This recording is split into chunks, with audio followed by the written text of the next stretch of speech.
Right. Okay, thank you. Black belt, right? Right.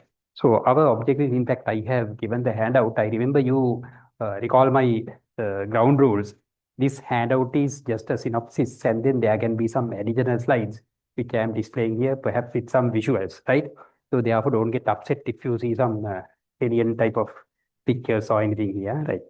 Okay, so our objectives are initially, now we are supposed to develop a knowledge at the end. Number one, we understand the key concepts, right? So these are closely related words. Our topic is motives of entrepreneurial action, but these are terms which are having connection to same meaning, right? Motive, motivators, motivation. Of course, some of these you would have come across in other modules, perhaps in the leadership, general organizational behavior, so on and so forth, right? But we will understand the subtle differences of these, right? And thereafter, when we add the term entrepreneurial, it will be having a slightly different meaning. So we will understand those as well. And thereafter, since this is a master's level class, right, we have to throw light on the theories as well. So one reason for incorporating theories is we all do our final project. After the project, we have to write what? The project report. In all project reports, there is a dedicated chapter for literature review. So these are ingredients for your literature review because there you have to put some theories, irrespective of you are doing MFRP or ESRP or perhaps case study. So those have to be incorporated because certain specific phenomenon should be explained according to accepted theories. So that is why we have to understand, build up an understanding about some theories. And then I'll be talking about, in this session, I'll be talking about 12 theories. All 12 may not be applicable, but I am sure more than 50% will be helpful for you all to fill up that one and not only filling up, but understand certain phenomena. So that is why we will be concentrating attention a lot on these 12 theories, right? So I'll be, in fact, I am not going to go deeper into those, except for few, but the purpose is to give an introduction. If you are really incorporating those in your report, I advise you to go through a textbook or any other journal article which elaborates those theories in a better way, right? So that is up to you. But what is applicable to our topic will be taught here, right? So that is about the theoretical part. And thereafter, I am talking about some models because as I told last time, the models are no different to theories, but very easy to understand. The models too have been developed by academics. So the theories are. But the thing is, academics have realized the theories are little difficult to comprehend. So if you refer up an article or a book, right? So perhaps now you would have referred a lot when you prepare your proposals and then even in the assignment. So in that case, if you had come across certain theories, right? So those theories are sometimes running into half a pages, maybe 2, 3 paragraphs, but still you see they just keep on explaining. Little difficult to comprehend, right? So the academics have realized that and then they have simplified it for the understanding purposes of the users. So those are the so-called models. So models are often depicted in pictorial form. You would see the bubbles, squares, arrows, connectivity, flowcharts, etc. So those are the things which get registered in our mind. So human mind easily captures the things in pictorial form, perhaps in charts, graphs, etc., can be remembered much more than the paragraph. So that's why these models have become handy.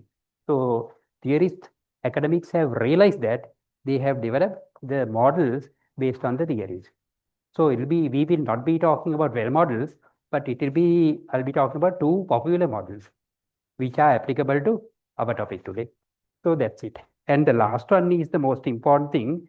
Why we are doing it is because you have all your final project as well as the assignment. So most of the things I cover today will be helpful in your both individual and group assignment because you'll be studying in the group assignment a particular entrepreneur. By the way, are you all sitting in your groups or in a heterogeneous way? Right. 3 of you all in a group. Have you all chosen a particular entrepreneur to study here, put in the group assignment? Dr. Ravis has uploaded that, no? All. So you know what the assignment is? Friends, my advice is don't wait till the last moment. because towards the end, you will be burdened with other assignments as well. You have the assignments, individual group, as well as sometimes you may be having the presentations.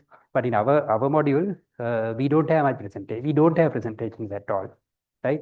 So, and how many sessions are there in our module? Entrepreneurship altogether? 10, right? Out of 10, last one is in fact not a the lecture. It is where Dr. Avis will announce that either he will bring some practicing entrepreneurs or some interactive session where he will combine all three, or maybe weekend together and the weekdays separately, or whatever the way he will combine, and then it will be a sort of a interactive session. So not a lecture or anything, right? So virtually then we are having 9, right? So out of 9, our part is of course relatively easy. But in other modules, other topics you are doing, you have the group and individual assignments. For that, you have to, spend time. So that's why I advise now, after today's session, I am sure you can start both assignments, the individual as well as the group assignment. So what I advise is group itself now select a particular entrepreneur for you to study. So that is what the group assignment is now. And the other thing is, last time also I mentioned, don't try to pick up a high flyer, because you have to talk to the fellow and then get, it's not a just a single the meeting. There will be series of meetings. For that you should have time. And the fellow also should be free. So if you take a high flyer, chances are very rare that you get a time that you prefer. So those are the difficulties. But the thing is, whoever who you select should be a person who has achieved a growth. And it can be a person of SME or lower level SME. But still then there should be certain visible facts to be presented in the assignment, and if they have the physical presentation that. Because of that one, you select be careful when you select the particular entrepreneur you are going to study, right? So it may be a person known to you, maybe a neighbor who is having a business, right? So, but somebody who is genuinely giving his, telling about his story. That's it, right? So then therefore, you start it, at least identify the entrepreneur you are going to study. And the second one, individual, is you had a career.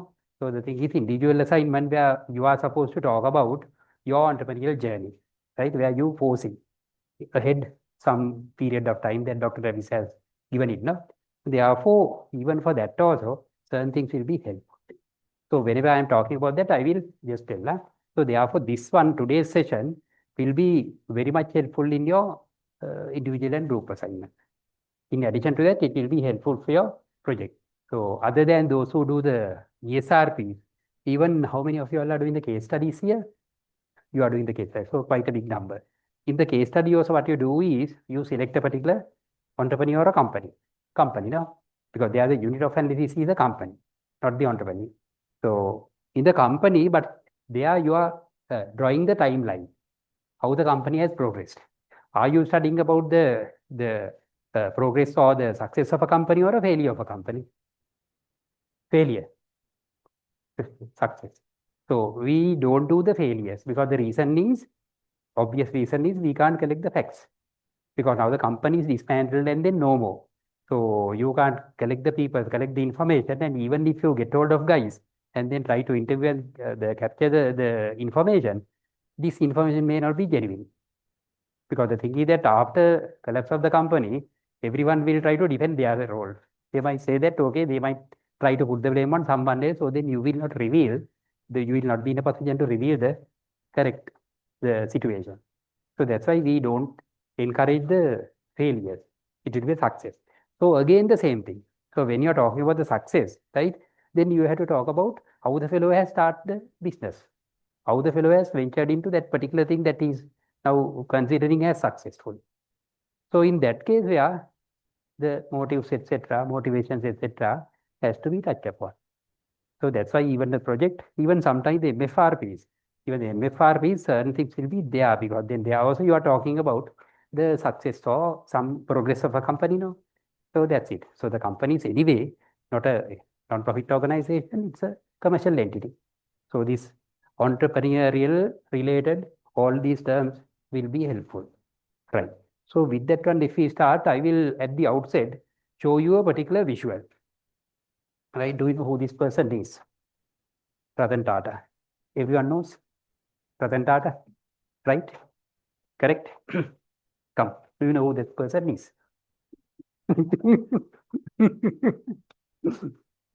You know him? Who is that? Right, okay. Okay. Uh, what is Ratan Tata's business? Yes, Tata Company, obvious, right? What is Ratan Tata's business? Buses. Yes. He's on, just debit tendency on. No? He's having this Tata Corporation. In fact, he bought that steel from Europe, as well as I think one of the premium brands in UK, Land Rover, and Jaguar belong to. Anyway, whatever it is there. Whether it is automobile or petroleum or electronics or anything, right? It's a larger conglomerate. So started in a humble way, but now it has, of course, is supposed to be that company rather, right? So there it is supposed to be one of the biggest the entity in the world, right? Leading steel and then all. So like that anyway. So what I'm going to tell about is not that. So once Ratan Tata has experienced something that I will show you in the visual, right? So this is a try show in India. So few people in the family, about 6 people have opt together one try show, and then they were going to watch a movie, right? So after watching that one, after seeing that one, Ratan Tata thought, right, why those people are going there for entertainment, to watch a movie, right? The purpose is entertainment. But in the meantime, now see how difficult the transportation for them is. So what he did was, right? So he saw this story and then thought to himself, why can't I make a car affordable for them? Right? The reason is those people can't afford to go in luxury. So that's why they were entire families flock into that one. There are other modes of transport, no, even hired cars, etc. So after much deliberation, so this is the starting point where he thought, I will produce this car. He called that Tata Nano, this car, right? So my three questions are these. So you can answer this. I'll give you about 5 minutes to all, right? You can jointly discuss and then try to find the answer, right? First one is, what was the specific reason for this particular action? What is the action? Ratan Tata's decision to manufacture that sort of a car. One is that. Second one is, right, what external rewards might have reinforced his effort. Reinforcing, you know what reinforcing, civil engineers know, right? Reinforcing is something giving an extra strength, right? For a concrete, you see, there are steel bars. That steel bars provide reinforcements, something like extra strength.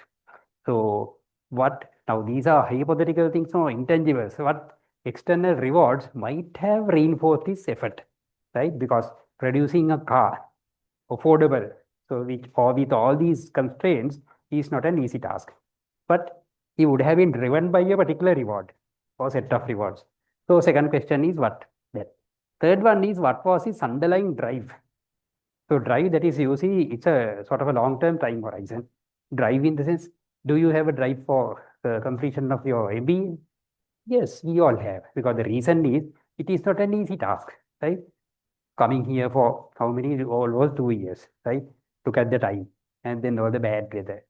Apart from that, all assignments, everything, exams, and then in the meantime, you have other responsibility. You are in multiple heads now, as a family member, organization, your corporate responsibilities, so on and so forth.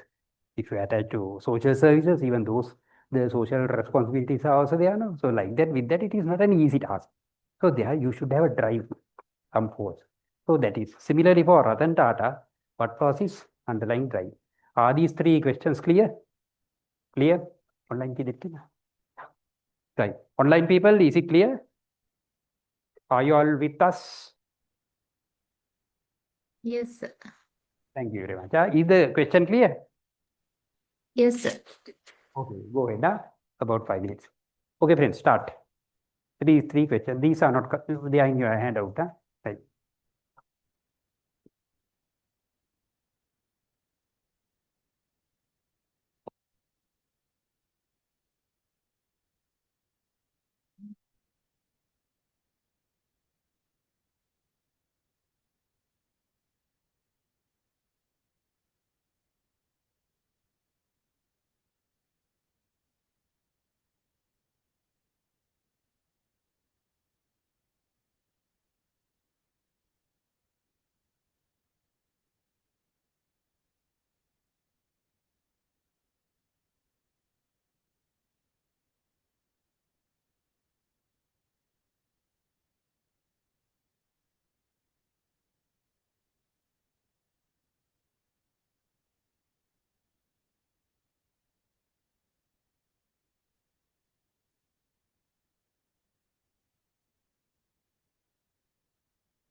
Right, then with the interest of time, let us see, right? So the first one, what was the specific reason for this particular action? Who had the mic? Ah, you have the mic, so you can talk, right? Ladies first, huh? Right. Don't worry, you are getting a chance, huh? Right. Right. No, throw any answer because this is not a exam. We are not giving marks now for this one, no? Right? Okay. So the first one, what is it? So it is clear now what was the specific reason for this particular action. Particular action is because that is a not action, no? Not all businessmen have that thought, no? And then thereafter thoughts may be there, but only thing after that is he was actively trying to pursue that one. So that is an action, right? So what in your opinion, the as you discussed, particular action reason. Why?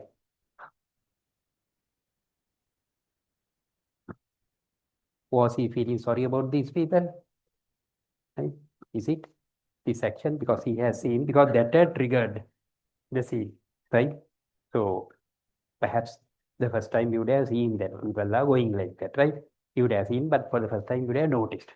So one thing is, was he feeling sorry about these people? Is it? Is it the one? Yeah, he would have thought about, say, four people, because all these tribes don't have those, no. Therefore, he would have thought that when it could be, and those who experience know the condition of those days Indian roads, no, right? Not all, not in cities, but in the outskirts, roads are horrible, right? So therefore, could be that reason, no, right? You believe that? That all three believe in the same, right? Any other addition? Yes. Otherwise, it is not being heard to your other same thing. Right, okay. But you have something in your back of your mind, no? I can read the non-verbal gestures, right? And you are doing ESRB, no? Right.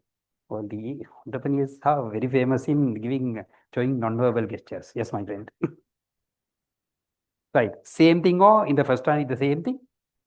Basically, he was thinking about affordability also. Even the poor people also can afford a vehicle by themselves. Right. So then again, the reason behind that is he had his thought process was, yes, they are in discomfort for Yeah. feeling sorry. Yeah. But in the meantime, so why are they continuously in that sort of a discomfort could be as you said, isn't it? Yeah. Right. Okay. So can you pass? You have a mic, no? Right. Okay. Right. We'll go about, shall we ask others any other different opinion about the first one? Rajendra? No. That's it. Right. Okay. Pain point, because he felt that because whether the customer or the person he has cited, no? Right. Okay. So for the same one, no, second one, if you can give the answer for the second one, what external rewards might have reinforced this? Government It was not visible here, but should have been, no? Yeah. government incentives Government incentives for what? How? For benefit betterment of the society. He's Betterment of the society. Right. he's So introducing at 1 lakh, I think. 1 lakh. At a Yes, price that is of the 1 price lakh. that he earmarked at the beginning. But he didn't end up at 1 lakh, no, because it shot up to Initially, it has launched at 1 lakh. yeah, 1 lakh. Yeah, the reason is that if you read the story, initially it was a slight modifications to the trishaw. And thereafter, little by little, he had thought early another modified three-wheeler, then another four-wheeler, so on and so forth, right? So anyway, with that one, the cost has shot up, right? With that one, right? So then there, what about this government incentive in the sense he had something in mind or he thought that the government would provide? Is it? He thought that. He thought that it Yeah. would provide. So then in that case, there, why the government is providing? They recognize. Recognition. So it could be recognition is you heard about this intrinsic and extrinsic rewards now. So recognition is it an intrinsic or extrinsic one? Sorry? Yeah, outsiders give it. Right. So that's of course is maybe right reward, external reward. Right. Thank you. So can you pass it down to the friends there, other side, behind you? There you have two mics, no? Please give it to them. Right. Do you like to answer, madam? Right. Second one, no? Second question, yes. But external rewards, so your colleague said once, right? What I would suggest is from the inception of his career, Yeah. when he returned to Tata Group, he has been always trying to portray Mhm. that visionary look out for the lower middle class Indian, Mhm. whether it's automobile, whether it's any sort of agriculture product. It has been that he wants to portray that Tata Group is the ultimate solution provider For the for the lower middle class lower Indian middle class people. who's struggling every day. In Right. his speeches also, he would mention that he would deliver to the low middle class Indian because he always believed that is where the real potential is hidden, Where the vast majority is represented represented there. there. And then, of course, there can be people who are lower than that, but may not be the captive market. But they are poorest of the poor. So that may not be for a businessman's captive market. So perhaps that one. So to capture. So then he believes that by capturing that one, better return. Right. So that is also coming from external. Right. That of course, this early one is monetary. This could be non-monetary. Rather, non-monetary. This is monetary. Right. Basically, the way he thinks, according to his speeches, what I've always observed is he thinks employees as human capital, and he thinks consumers are also sort of a capital where the loyalty would come Get back to generated through- them. Yeah. So he always wants to become very Indian Yes. sort of a approach. Yeah, that's it. Because in fact, that approach had been there in many, because even the human capital, Richard Branson was talking about that. And of course, a lot of other people who had the same the idea, but later they exploited that for politics. Ratan Tata didn't, right? And the politicians also didn't try to exploit him, right?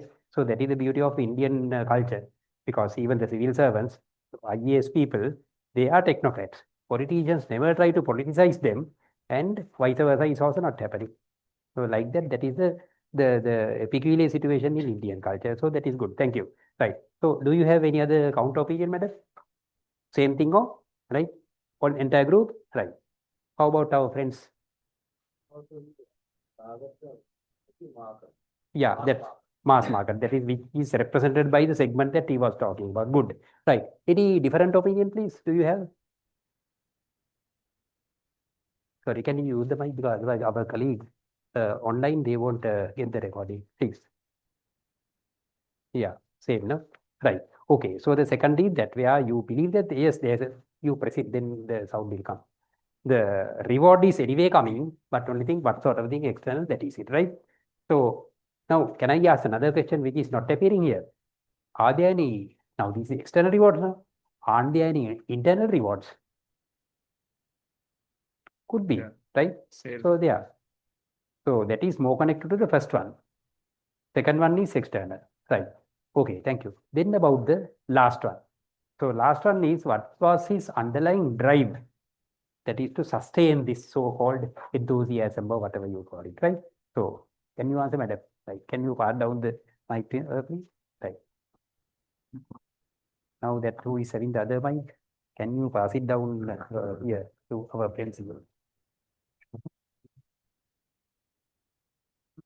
external reward. Yes, please. Yeah, I just came in, so I couldn't follow. But do you follow the story now? This is about Ratan Tata, Yeah. right? Started the nano. It is given there, right? Hmm. So there you can get a glimpse of an idea, now what we are talking about. Yeah. Right. So the last one. So so-called action was underlying drive. So there were any other business billionaires there, no? Ambanis are there, and then even the Hinduja brothers are there, like Ashok Leyland people, they are also there. But none of them thought about that, no? Automobile manufacturers were there. Other than that, politicians were there, right? So that is what it was his drive. You believe some drive was there? Yes, that's why Yes. he continued now. Because then your colleague said earlier they earmarked 100 rupees. But later on, with the modifications, it went up to more than 100, right? You would have easily given up. No, my God, why should I spend my time on these people? But there was a drive there, right? You believe some drive is there, no? Right. Okay. So with this one, all now these three questions, answer to these three questions are revolving around our core concepts, right? These are the three that we were talking about today now. So motive, motivator, and motivation. So the first question is, the answer is coming from this one motive, right? Which triggers that action, a reason behind the action. That is the motive, right? So the thing is that second one is the motivator. Motivator is that there it is external. Anyway, we'll see the meanings. First one, motive, the definition is, right? Specific reason or needs that drive an individual to act. Now see these keywords. So when the motive comes, that is where action should be followed by that. Then thereafter, there should be a particular aim or goal. Towards that only that motive is getting activated. So that is the definition, right? So in this definition, friends, now this is of course not a real academic definition, right? Academic definitions are running into several lines, but for us to understand, I just wrote it down, right? Definition. And in our case, the example if we take, right, the situational trigger, because that is something he spotted, he saw. The fellows are going like that. It is situational. So with the situational trigger, this is of course now this is not my findings. These are the researchers who have studied about this situation, and then that is I have captured it through that particular article, right? So there what they say is there are other motives, but here what is predominant is compassion motive, because he was feeling sorry about these people's situation, right? So there can be other, but prominent motive is that. So entrepreneurs are also like that. There can be multiple motives. Out of that, there can be one or two prominent things, right? Here it is. The motive is right. Right. That's it. Right. So imagine now you all are coming here to pass your MBA. So that's a motive is there, right? Achievement motive, because you want to achieve that qualification. That is achievement motive. So like that, where for each activity, there is a motive. That is reason, fundamental reason behind that, right? So for us to follow a MBA program, right there, we would have seen somebody who has got that qualification and then thereafter working well, being rewarded well. So that could be the motive. So like that, we have something triggered, right? So that is what the motive is. And the second one is where second question, right, about the external reward. So that is what we are talking about, the motivators, right? Actual incentive. It is actual incentive, something he gets. And here that's why they mention mostly external. It can be internal as well.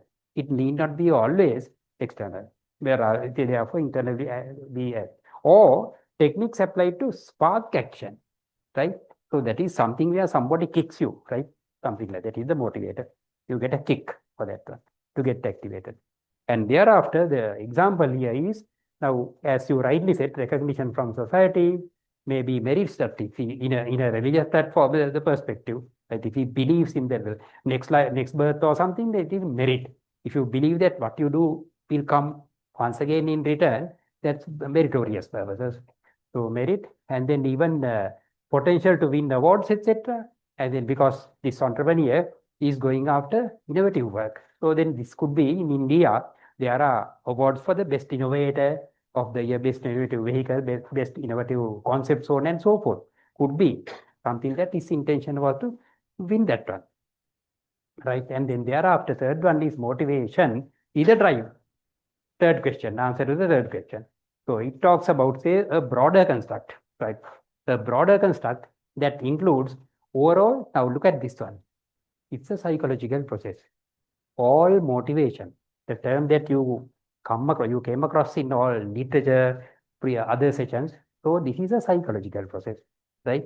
And that initiates, directs, and sustains behavior. That is important, sustain. So that's why he has been working hard on this project to produce this vehicle, right? Over many years. So then only he had put it to the market after testing everything. So that is his enthusiasm for whatever it is he has sustained without giving up halfway. So that is where, right, enduring psychological drive, Tata's vision for fulfilling, rather uplifting society and innovating for accessibility. They have the access to these comforts, right? So then they are part of the thing I have captured from how other scholars have analyzed this issue. A small metaphor, but only thing there, it gives us the vivid understanding on about these three constructs: motive, motivator, and the motivation. Now the thing is easy because these are the raw form of the words. Now our part is we add the word entrepreneurial. So when it comes to the entrepreneurial, when that word is added, the definition is always similar to this one. So these definitions are, right, if I move into that one, motive of entrepreneurial action. Today's our session, right? Entrepreneurial motive refers to, again, specific reason or intention behind why an entrepreneur. There the fellow is coming into the scene, entrepreneur. Why that fellow is taking a particular step. Again, the motivator, entrepreneurial motive, motivators for entrepreneurs, right? Again, incentives, so on and so forth, they can spark entrepreneurial action, not just action, something entrepreneurial, right? And thereafter, third one, motivation, entrepreneurial, again, internal drive or energy, right? Someone to pursue entrepreneurial activity, pursue, that is starting a business, enlarging a business, diversification, so on and so forth, right? Need not always be a new business starting, right? So like that, now see how nicely these constructs are defined. We started defining the raw form and then just added the entrepreneur adjective. So that is how it came. So these are helpful for you to define at the outset when you write down whether it is entrepreneurship, ESRP, or any other thing. If you are talking about an entrepreneur, right? These definitions are important. But something is lacking here. I haven't given the citations. In all our writings, whether it is an assignment or the literature review chapter, there we have to, when we quote something, we have to put within brackets what the citation, right? In the citation, we have to mention who the author is, and in the meantime, other than that, put a comma and then put what? The year. That year is which year? The year that fellow was born now, right? Published. That whether if it is an article, the published. And then in the book it is, right? So like that, you can go through the Q manual where they give all the permutations and combinations, how to put multiple authors, single authors, so on and so forth, books, journal articles, etc. Right? So then only definition is completed in the academic point of view. So in all our assignments, we have to do so, right? So nowadays, when marking the assignments, no one is deducting marks for wrong ways of referencing or citations. But what I advise is, in the assignment itself, get the thing into your mind, right? Then you practice it. Then otherwise, if you start doing it in the final report, it is guaranteed that you take about, say, more than 2 weeks to put the citations and referencing in the correct way as per what is we are following which style, referencing APA 7, right? Otherwise, it will take a longer time. Better. But in the MS Word and all that facility is there. But it is not that easy to use that one because there are certain prerequisites. We have to put into various compartments, etc. It is a cumbersome exercise. You might get, otherwise in isolated locations, you might get question marks and not figures. So they are, even at this level, what I am doing is one by one, I manually do it. So then it is easy for me. And then if I am facing the Viva, right? So in that case, people ask questions in the panel. So then the thing is that if I manually enter, it gets registered in my mind. So then it is easy for me to answer the questions. Earlier, I remember in some of the lecturers in the panel, and then if I just mention a particular citation and then panelists may be asking what else that author had mentioned. So like that sort of a question some people may ask. So therefore, we got to be thorough. Another thing is, friends, now all these journal articles, books, you don't have to read from the beginning to the end because these are not fictions or detective stories. No, so then it is interesting, but stories, of course, at the end will say that this type of a thing would happen and all. It is not so. What you can do is in all journal articles, right? Not the book, journal article, there's one place, one particular area where you have to read. What is it?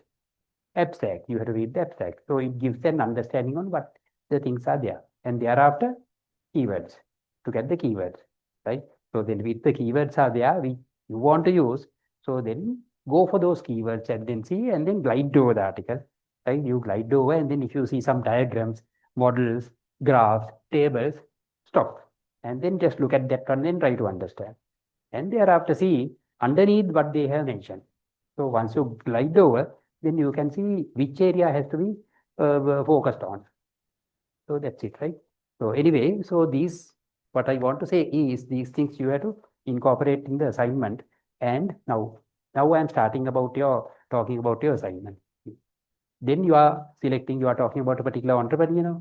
An entrepreneur is an ordinary person. He is not born as an entrepreneur. So at a particular point of time of life that he has started business, entrepreneurship. So that is where the motive thing comes.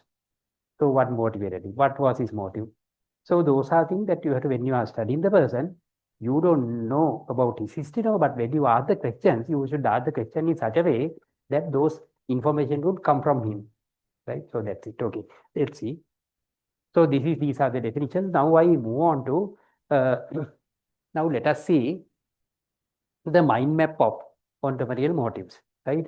So you know what mind maps are? What are mind maps, by the way? Our online friends, can anyone answer me what a mind map is? You heard about the term mind maps? What are mind maps? So we had a few online people, no?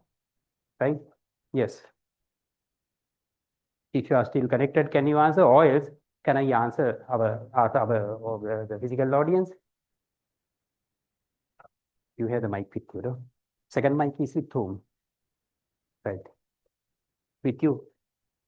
Can you all pass it down to our colleagues who have come later now? Right. Because all others have answered questions up to now. Huh? Right. Okay. What is a mind map, by the way? Yes. What is a mind map? Putting complex context into simplified version, centric into the core concept given in the branches into subtopics, then we can easily, in a single very short time period, we can understand the entire the context of the. Is it a model? Kind of a tool which can be used to illustrate complex thinking in a simple way. Does these lines, the sizes of these circles, ovals, represent anything? No. No, they won't, because the thing is only the connectivity, right? So that is agile. So that's why we don't have straight lines, huh? Right. Yeah. In so technical drawings, we technical mind maps, we use some simple. Are different. So that is different because these are for the management purposes. This for you to understand a particular concept, right? And then it is always advisable, even when you are writing an assignment and all, start with a mind map and then just initially figure out what you are going to write down and then what that connectivity is, right? So here is we were talking about the motives of entrepreneurial action. So then in this case related to the entrepreneur, so there are various motives. Now these are the motives which the academics have identified, researchers have identified. There can be many, but these are the predominant motives. And then here one by one, if we take, now we see the economic motive. So the economic motive is, you understand the term, economics is always connected to what? The resources. We know the resources are scarce. And the other term is supply and demand, right? So then there you are talking about the resources. So that is where your money, maybe other resources, so that is where economic motive synthesis, why a person, right? Entrepreneurial motive. So why a person start a business is perhaps, right? If we have the resources, to exploit those resources. If he doesn't have the resources, to acquire the resources. And if he have the resources and if he doesn't have the control, to get the control, so on and so forth, right? So like that, those are the things where this economic motives is connected with. Now we'll see I will give you another exercise on this one, right? So here is a table. You are supposed to fill up the rest. First one I have given. Economic motive is, now this term is P&L independence. P&L independence means P&L understood, no, profit and loss. That is your income, and then the expenditure. You have the freedom, right? So I am an employee. So in my case, I am not having 100% freedom of my P&L. That means no income expenditure freedom is there. Income, of course, my salary is fixed, right? With the allowances, there's a limit within which I can work. So I don't have that freedom as an employee, right?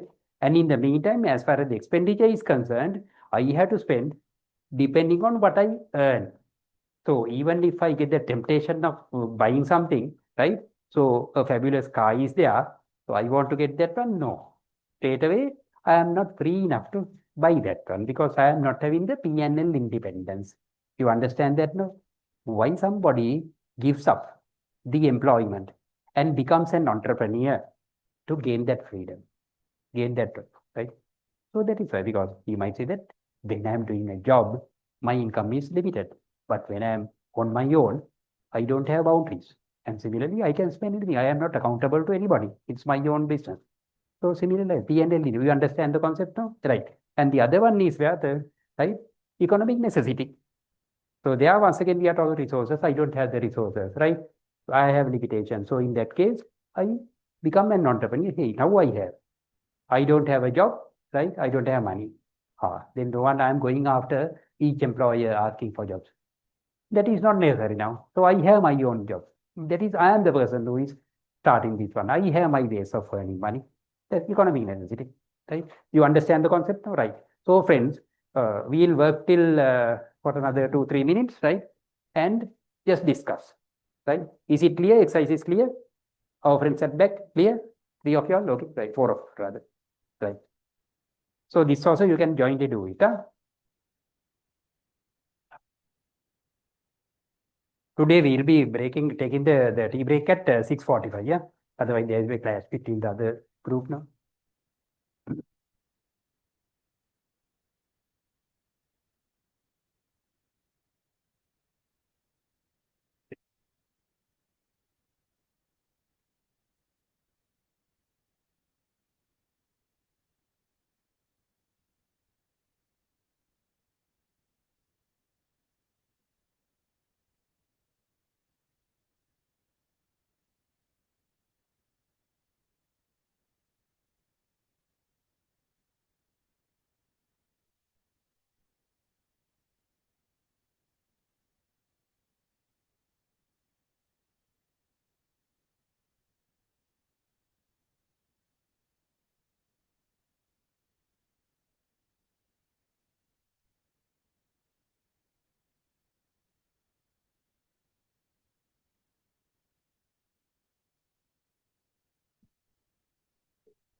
Everyone can understand the second one, no personal motives, that no one can question, no, because no one can find fault with me if I have a particular personal motive. So that is my personal one. So you can't say that because why you have that motive, you can't question, that is personal, right? So that of course is the personal one. And the second one is social, that of course is larger domain, societal thing. So that also we understand. So as far as the professional thing is concerned, there can be an overlap. Professional personal may overlap sometimes, right? Depending on if you're a professional, then your personal things sometimes merge with the professional activities, your thinking and etc. So sometimes there can be an overlap between that, right? So those are of course not mutually exclusive. That is there. And then visionary, that is always far-sightedness. You are looking at a longer time horizon. And thereafter, opportunity-driven is self-explanatory, because there you see an opportunity, you are driven to exploit that one. That is your motive, right? You suddenly see an opportunity. So if you didn't see the opportunity, of course, you may be a silent person, dormant person. And similarly, family and culture, that is also understood, because sometimes your thought process is governed by the family activities. There you have the psychological. Once again, there's again merging, it is overlapping with the personal thing, because psychology is connected to person's persona. That is where you see here some overlap may be there, right? So with that one, you can think about, no, can manage, no, right? Understand, no? Right, friends. So with the interest of time, I will just show once again how some academics have given. So these are forms of various things. So I will just, this is not the conclusive list, right? I will just show it. But I want another column from you to quote some example, not to write, we'll discuss here, right? So with the little time available until tea break, right? So there, see what they have mentioned as personal motives, personal achievement, autonomy. Autonomy is, what is it? Freedom of choice, freedom of action, etc. Right?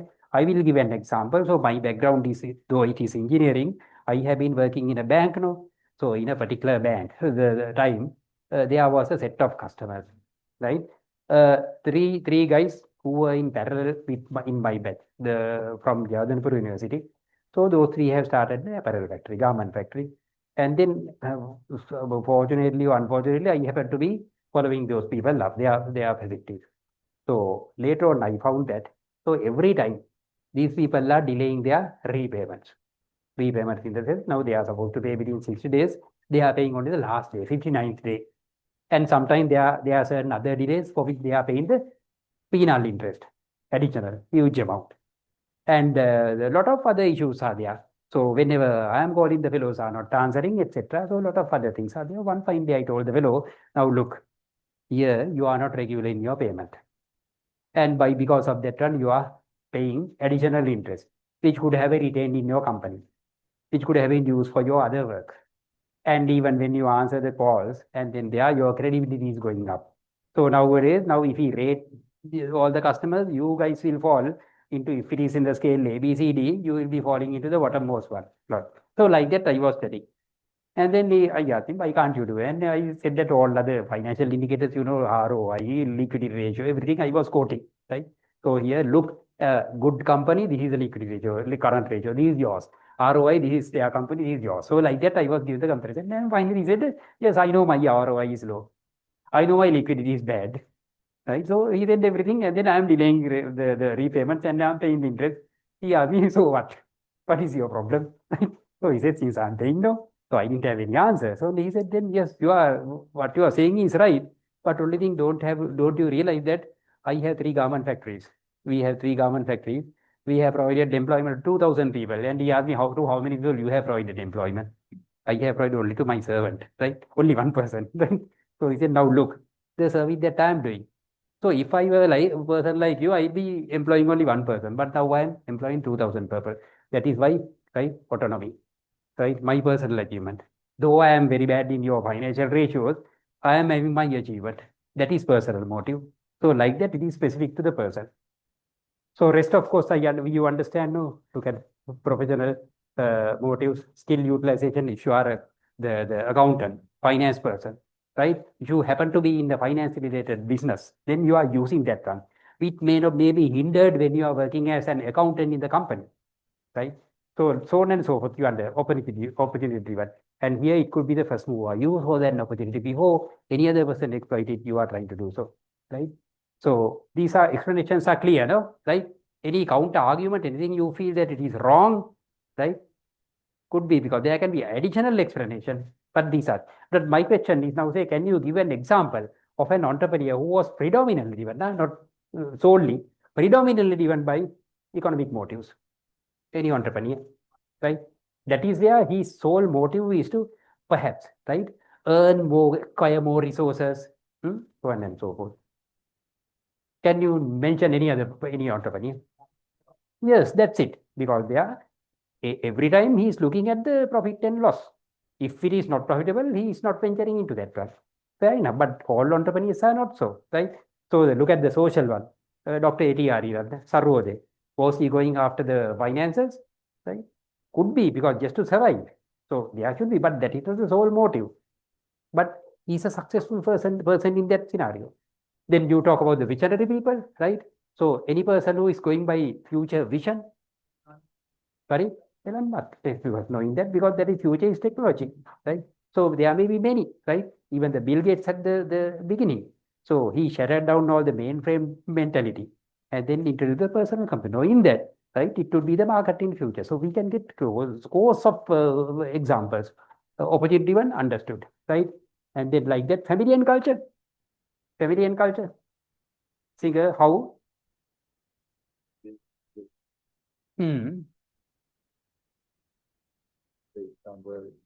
Yes, that's it. Yes. Sometimes family motives, right, supersedes other motives. So we are talking about your assignment also like that. We too had that assignment. We studied Kulathunga Rajapaksa of DSI, Kulathunga Rajapaksa, right? So then there, we went to him and interviewed. We underwent all these hardships, right? Got it. And then he said, now, 5 stories came up. And then he said he never intended doing father taking visa. Of course, there are other brothers in the company. So there were 6 members. So all out of all 6, right? He said, I simply didn't want to join the business, shoe manufacturing and trading business. And then he said he's a graduate from University of Peradeniya, science graduate, chemistry special, right? And then all these government universities, when they score first or second uppers, they are taken into the university staff. So he was taken into the faculty. He was in the faculty. He said, then my father gave me an ultimatum. You either come and join the business or go. That's it. He said, I didn't have any, even I didn't collect my first month's salary from the university. I joined my father. So like that, the culture thing, family culture, that supersedes others, right? So like that, you can think about the examples. I don't want the examples, but my friends, whenever you write down your assignment, group assignment, you are studying an entrepreneur, right? So these will be helpful. His motives, right? At the outset, you have to mention that one, right? He is not just doing it out of the blue stuff. So not a lunatic, no, the fellow is having some reason for that one. That is why what we call that is the motive. So there you have to, when you introduce the fellow and his path, this is essential. You can talk about, say, select what is that, whatever the motives here, there are listed motives now. Out of that, perhaps if it is one prominent one, you can mention, other subsidiary things you can mention, other than that, right? And it is situational, remain situational trigger. And in certain instances, and you are doing the case study now, right? Case study now, right? Case study, you said, who is doing case studies? Two of you all, right? In the case study, what you do is you draw the timeline. I think these have been elaborated. No, in the timeline, you see the person's achievement. You take about another 1 minute, and then in the diagram, you see certain sudden jumps, and you have to explain what those jumps are. What is the phenomenon behind that? It could be a change of motive. Could be, right? So you can refer up in the library. Now the library is closed now. You can't refer, right? Whenever the library opens, right, you can go and refer past report. In my one, I will show one particular thing, right? Okay, so then this is important, understanding about the motives, right? So example column, I am not going to fill up. Keep that in mind. Perhaps the entrepreneur that you are studying may fall into any of these or few of these, right, friends? Now we'll get a break and then come back. How long you need? Come back at what time? 20 minutes, right? So then coming back at 7:50, 7:10, no? 7:50, no? 7:10, we'll make it 7:10 and then try to come and then by 7:15, before 7:15 we'll start, then we can go home early now, right? Right. So an extension to this understanding of the motives, I will just show you some other visuals, of course, that had been given in your handout as well, right? Now you know who these people are, no? Right? So I have given the explanation, also their description, right? So out of that, some known people are Warren Buffett, because Warren Buffett, what is his business? Warren Buffett business? Sorry? Investment. He doesn't have a company manufacturing or anything, but he invests. right? So that is his business. He had gone to the pinnacle of the world, within the top 10 richest people in the Fortune 500, the Fortune ranking. And he had been in the top for some time. And then, Howard Schultz, heard about him? Starbucks, right? Starbucks, coffee. He's not the person who started the Starbucks, right? But earlier he was an employee of that Starbucks. What he did was he had gone to Europe on a tour and then found that in Italy, those countries, unlike in US, there the coffee shops are really fabulous. And then there are a lot of other improvement he would have done. And then he suggested it to then Starbucks owners. And then they said, okay, you can do it in your own company, not in our company. So then what he did was he started his own company. Initially, it was he was really struggling. After a lot of the effort, of course, he put the company to the top, but he put it in such a way, eventually he purchased Starbucks, right? From the then owner, founders, he purchased the Starbucks. Now here the situation, what he explains here is, right? So that is where, right? He had invested a lot, right? Sometimes when he didn't have money, of course, there in those countries, there are no blood donors. No, he has sold his blood also at some instances. That book is available in the library. You can read if you are interested, right? And so like that, where Professor Yunus, right, who started what? Grameen concept, Bangladesh, right? So there, of course, it is where they provide access to the people who are deprived of getting bank facilities, who have been rejected by banks. So the Grameen small microfinancing type of that concept was introduced, right? And thereafter, other people, Mukesh Ambani, Zuckerberg, etc. And this gentleman, Anselm Pereira, right? Less nutty, right? So when he introduced the tea bags, so let stories go on like that, right? And now, friends, by looking at them, knowing their background stories, and then partly the using the given write-ups, right? Can we just discuss and then see what their motives behind their entrepreneurial journey, right? So just I'll give you about 2 minutes. You can discuss and then see whether you can figure out what their motives are. So we have given some set of motives. Now try to put it into those slots, right? With this the background, the start I have given here. So not a difficult task, no? So look at, say, first of all, take this gentleman, Warren Buffett. So Warren Buffett is strategic investments, right?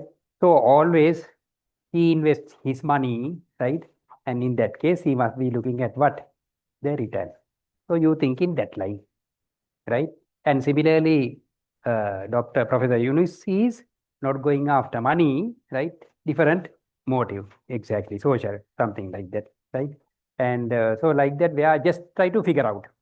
So here also there can be a lot of overlaps, right? And it is situational. Sometimes at the inception, Bill Gates would have had a different motive, but later on, once the Microsoft became the top company, it could have been different, right? In the expansion point of view.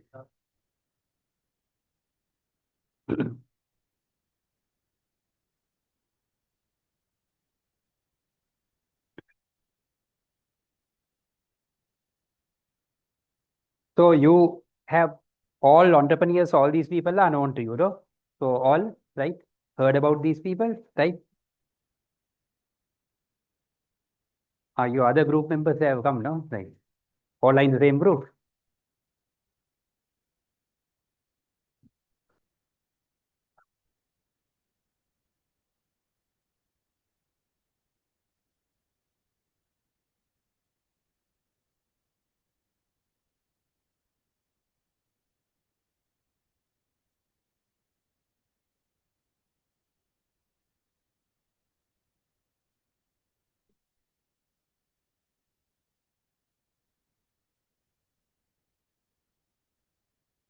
Okay, friends, with the interest of time, right, let us see. Now, once again, this is also not my version, but there have been some people, academics, who have done some case studies and then they have studied, and then sometimes there can be differences in your perception.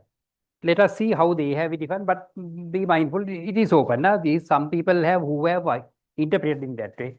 Now, this Warren Buffett's fund, they called it is economic motive because he is an investor. He is always looking at whether this investment is reaping the harvest I am expecting. So that is economic because it is his money It is not in the manufacturing concern, no another service.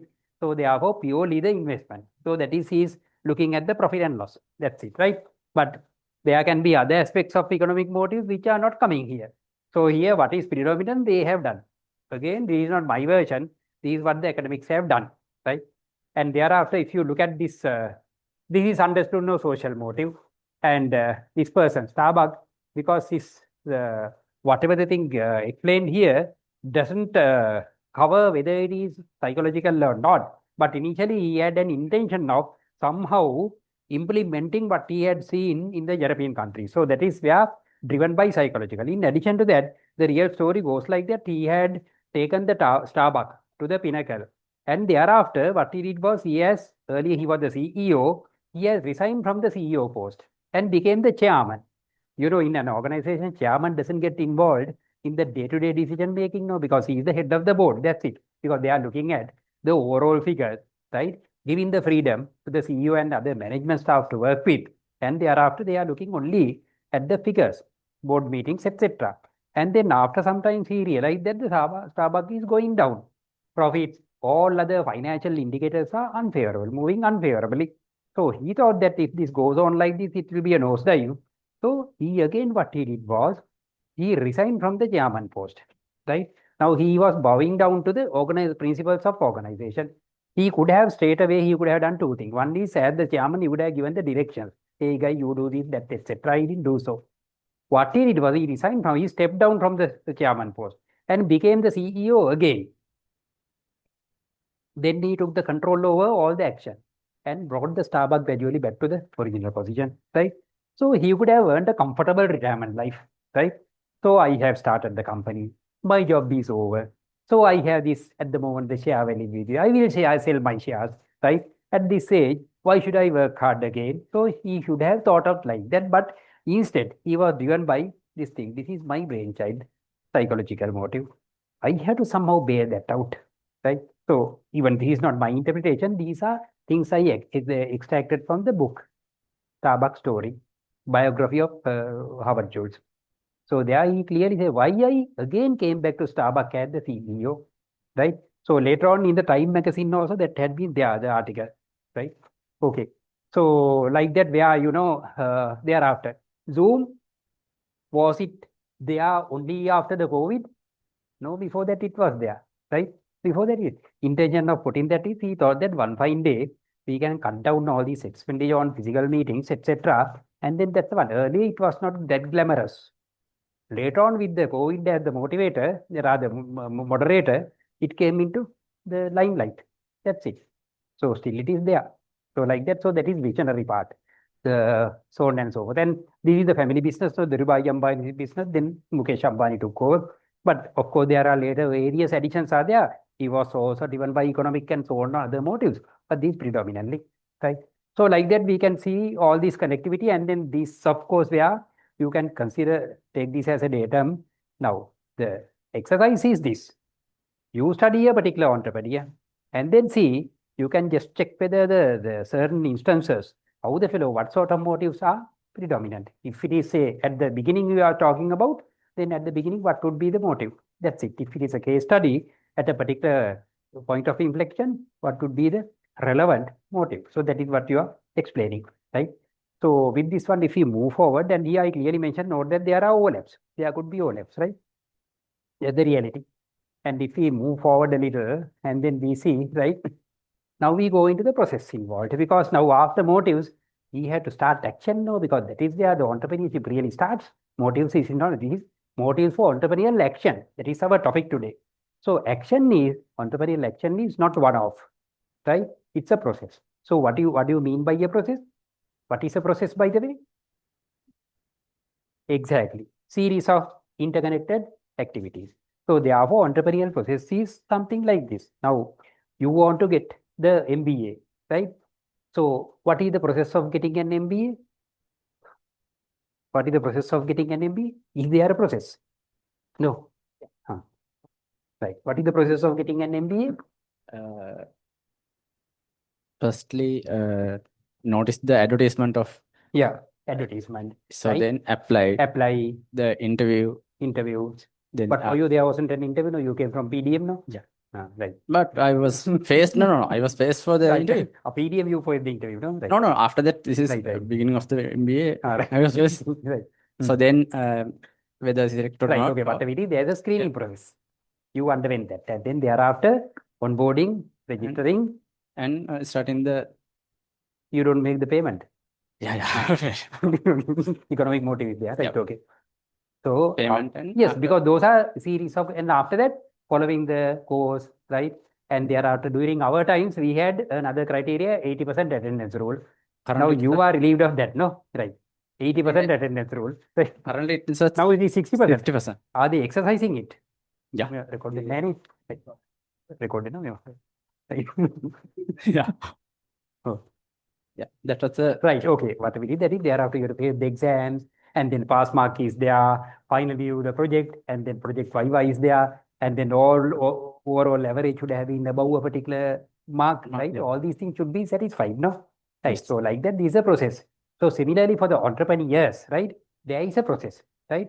If you go to the web and read the article, there are many processes that they have highlighted.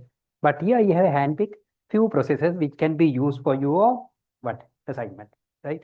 When you talk about your entrepreneur, and then there you have to then go to the process, motive, and thereafter what the process behind his activities, how the transformation had taken place.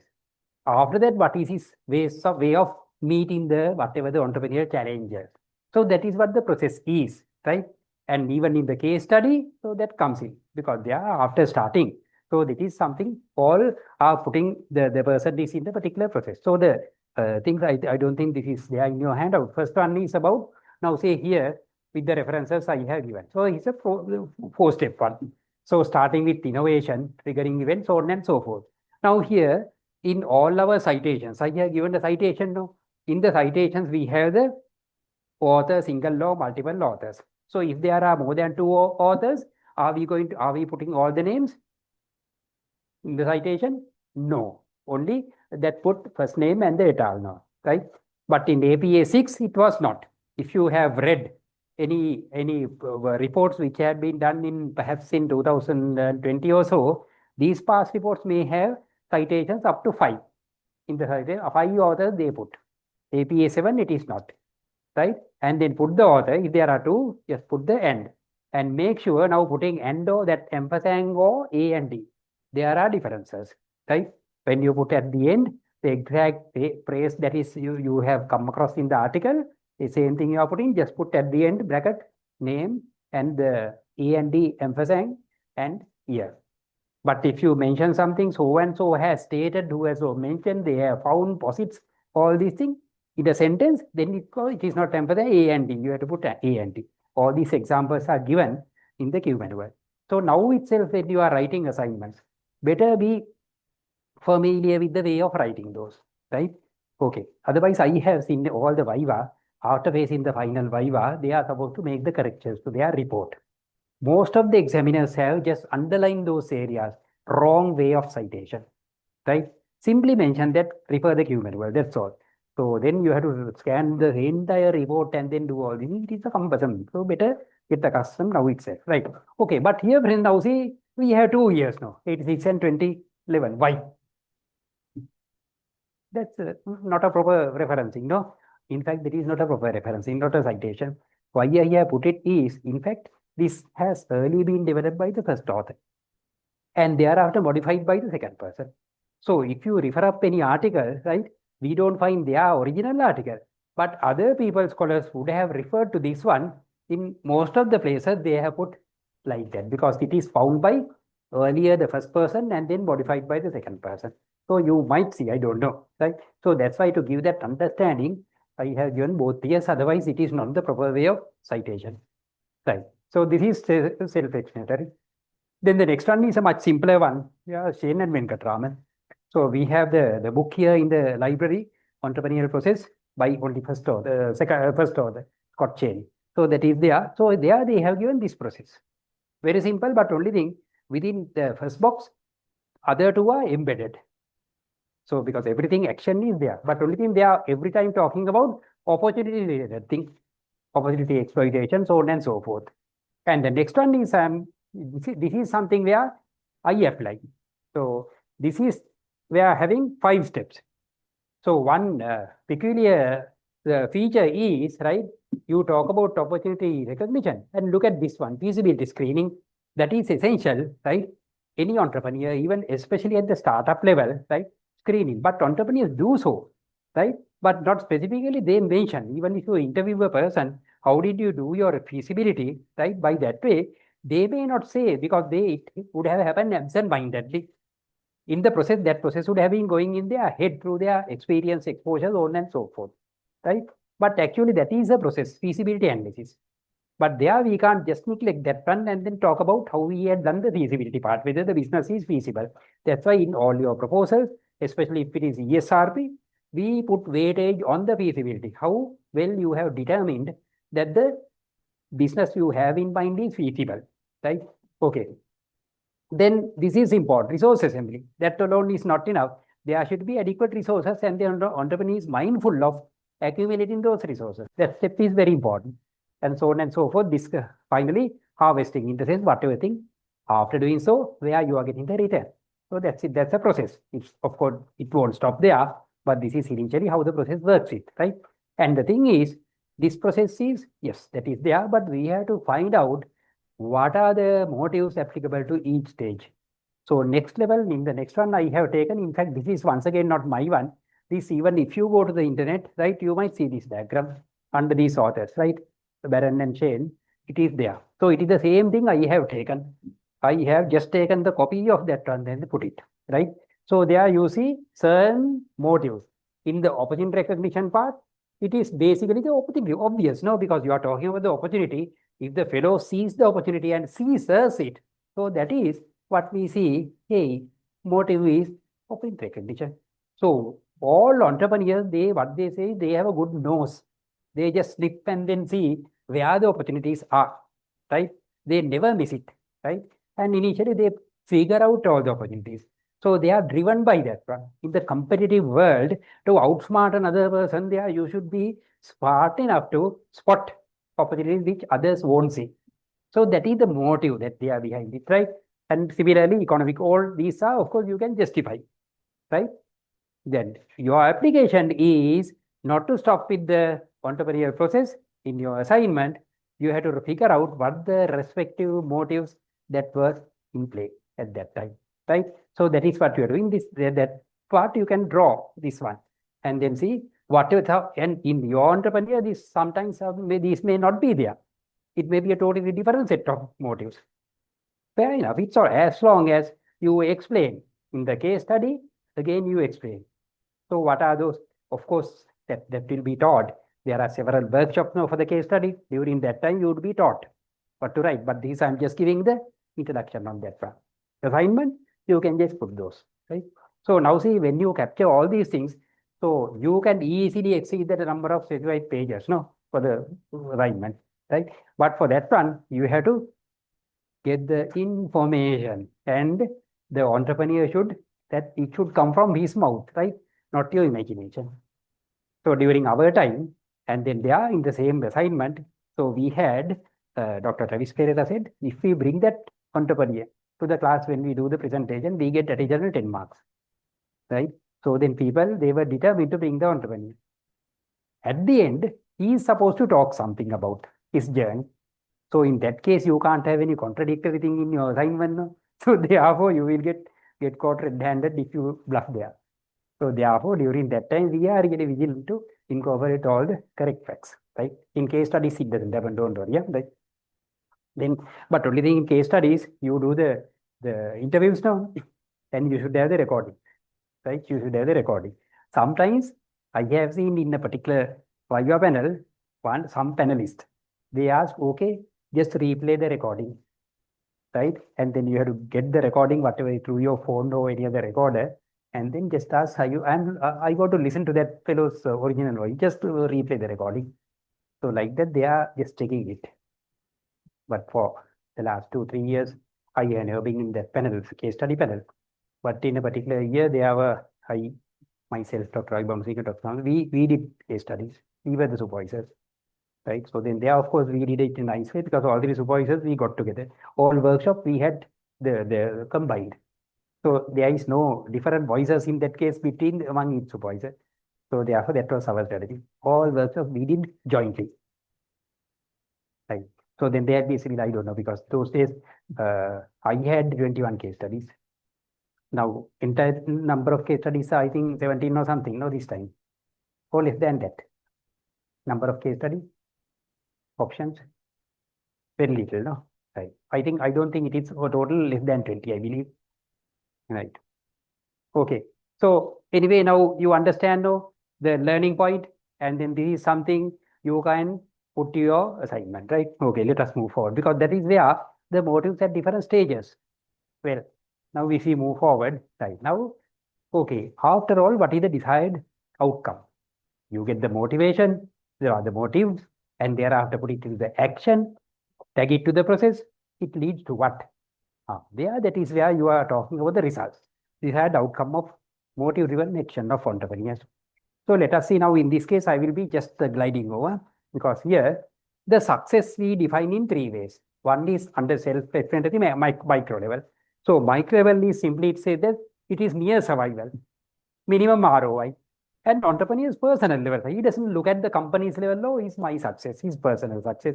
The next level is called the meso level, but in literature, you very seldom see this term. They call it mediocre level or average level. Only a few literature they talk about this particular term, meso level, right? Like mezzanine or something could be. So here they are talking about reasonable ROI.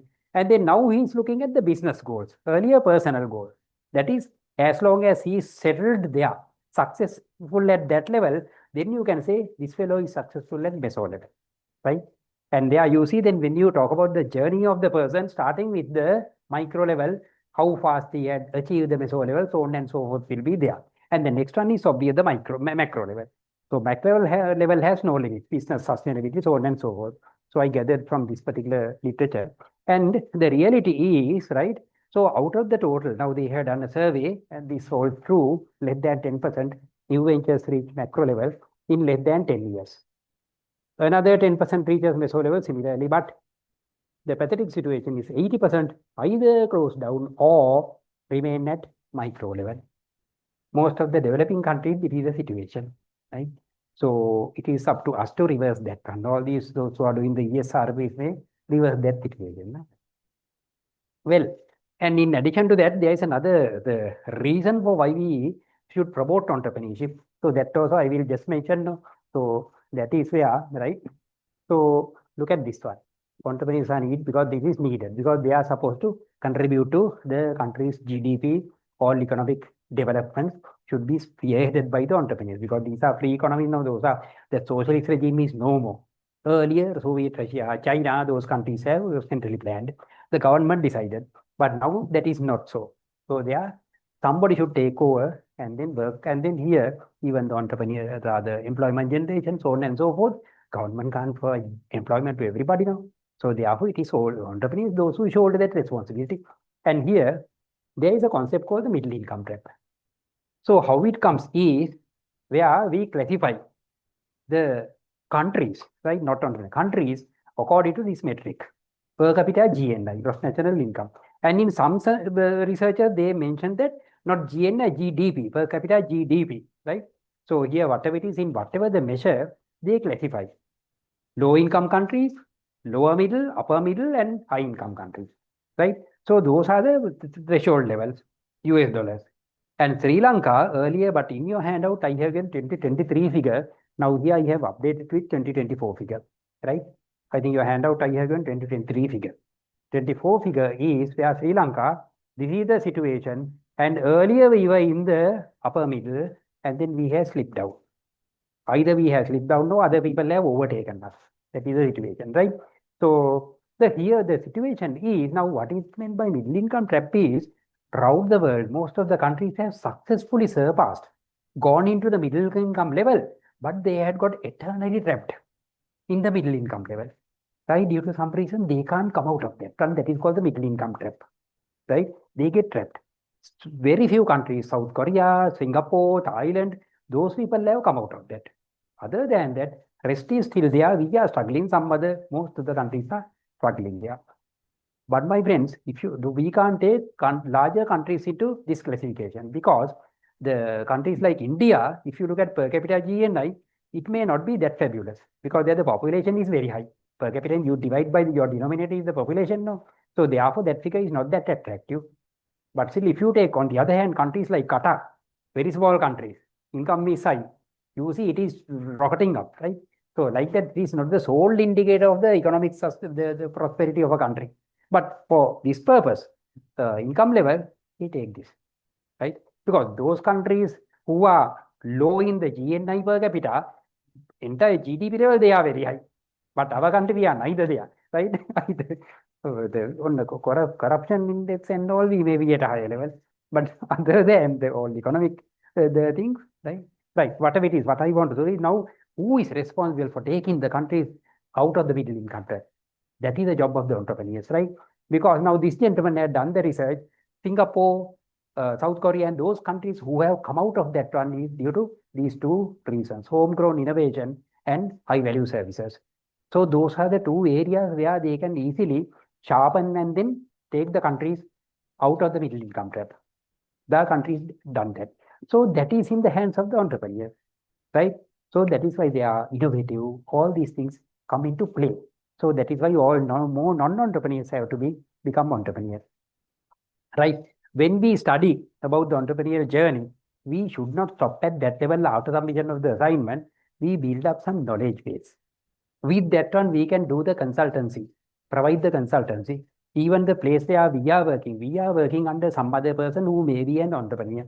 If we see the fellow is doing something wrong, if he does the off tracking, it is our responsibility to tell him that this is not the way we should do, whether he accepts or not. So it is our responsibility. So like that, they are, right, something we can contribute. Well, so then all these after stories, right? So non-entrepreneurs. So this is the reason why we should study this thing. Motivation is important. Why this topic is important today. Right, we'll move forward, right? There are here also I'm just introducing. So something similar to I talk about the entrepreneurial motivation, motivators, so on and so forth. There are two other things which we often come across in the literature: entrepreneurial intention and entrepreneurial orientation, right? So here these two you very often come across, right? I don't have to explain because this is self-explained. But only thing, the latter one, second one, early one, this is the individual level one. Second one is a firm level construct. That means no one can tell that if I can't say I am good, my entrepreneurial orientation is superb. I can't say that because it is a firm level. I only can say my firm's entrepreneurial orientation is very high, right? That means there are firms which encourages people to think entrepreneurially, become more entrepreneurs. So like that, there are companies. So their entrepreneurial orientation is very high. Sometimes they don't do it intentionally, but the fellows who are working in that company, eventually after some time, they leave the company and then start the businesses of their own. Those are the companies which we can rate as high in entrepreneurial orientation, right? So that is how this construct come into play. So this is, of course, sometimes may be helpful when we are writing the assignment, when we talk about, say, an entrepreneur, how he has left his job, on what basis he has left his job and then started on his own entrepreneur. This may be sometimes a moderator, right? In the case study also, it may be coming, right? If it is applicable. But only thing, it doesn't just come out automatically. You have to, I'm talking about the case studies, huh? You have to interview, talk to the person, and then get the truth out of the fellows. And thereafter do the triangulation, checking from other sources. You talk to the entrepreneur and then get the set of answers. You talk to the subordinates, get the set of answers. That's why in the case study, you have the focus group interviews, in-depth interviews. All are there. For that, you have to structure a good questionnaire. So that is the most important thing. Structure the best questionnaire and then see, right? Even for assignment also at that level, MFRPs, to get the information, you have to structure a good questionnaire. And then ask the right question. And then thereafter get, because people, of course, they don't just talk. Because you have to ask the tempting questions, and then just find out, because just if I straight away ask you, you came by car today, right? Came by car. Only single answer. That's it, right? So then that, of course, then I have to keep on asking various questions, right? About your mode of transport, etc. Instead, if I ask the question, can you describe your journey from home to PIM? If I ask that open-ended question, then you may be telling, okay, if you are coming by bus, you're telling I went to the bus stand. The moment you mention that, I understand, hey, you are coming by bus. I don't have to ask that. And thereafter, you tell I first go to the office. Then I know that, hey, you are employed, somewhere working. After that, you are coming. And sometimes if you say that, no, then first I go to my business place, then you are an entrepreneur. So that is how this question should be structured, rather than simply asking, right? So this part, of course, we have to sharpen, right? Assignment, of course, provide the groundwork for that one. Case studies, of course, you are not supposed to just go and interview the people. Initially, you have to develop the questionnaire. Interview guide has to be ratified by the supervisor, right? They will cut and chop thereafter. Okay, right.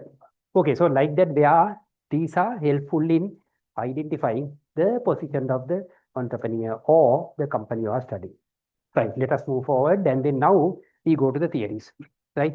So these are the hard stuff, right? So there are 12 theories I am introducing. Of course, you can go to any article, read any article, and then get yourself familiar with these theories. But I will just give the introduction. So one theory which is applicable is, of course, this very famous theory, right? So this, of course, says theory of planned behavior. So all keywords I have given in blue colored. So this is very simple. Why a person behaves in a particular way, right? It says that, right, governed by, or rather influenced by attitudes, subjective norms, perceived behavioral control. So that's it, because the thing is that there are, imagine, now forget about the entrepreneurship. Imagine I am a smoker, I smoke, right? But only thing, then I want to stop it. Some people say, hey, you stop smoking. Now that is where I am planning, I am planning a behavioral change. So let us see through this theory how it happens. Attitude.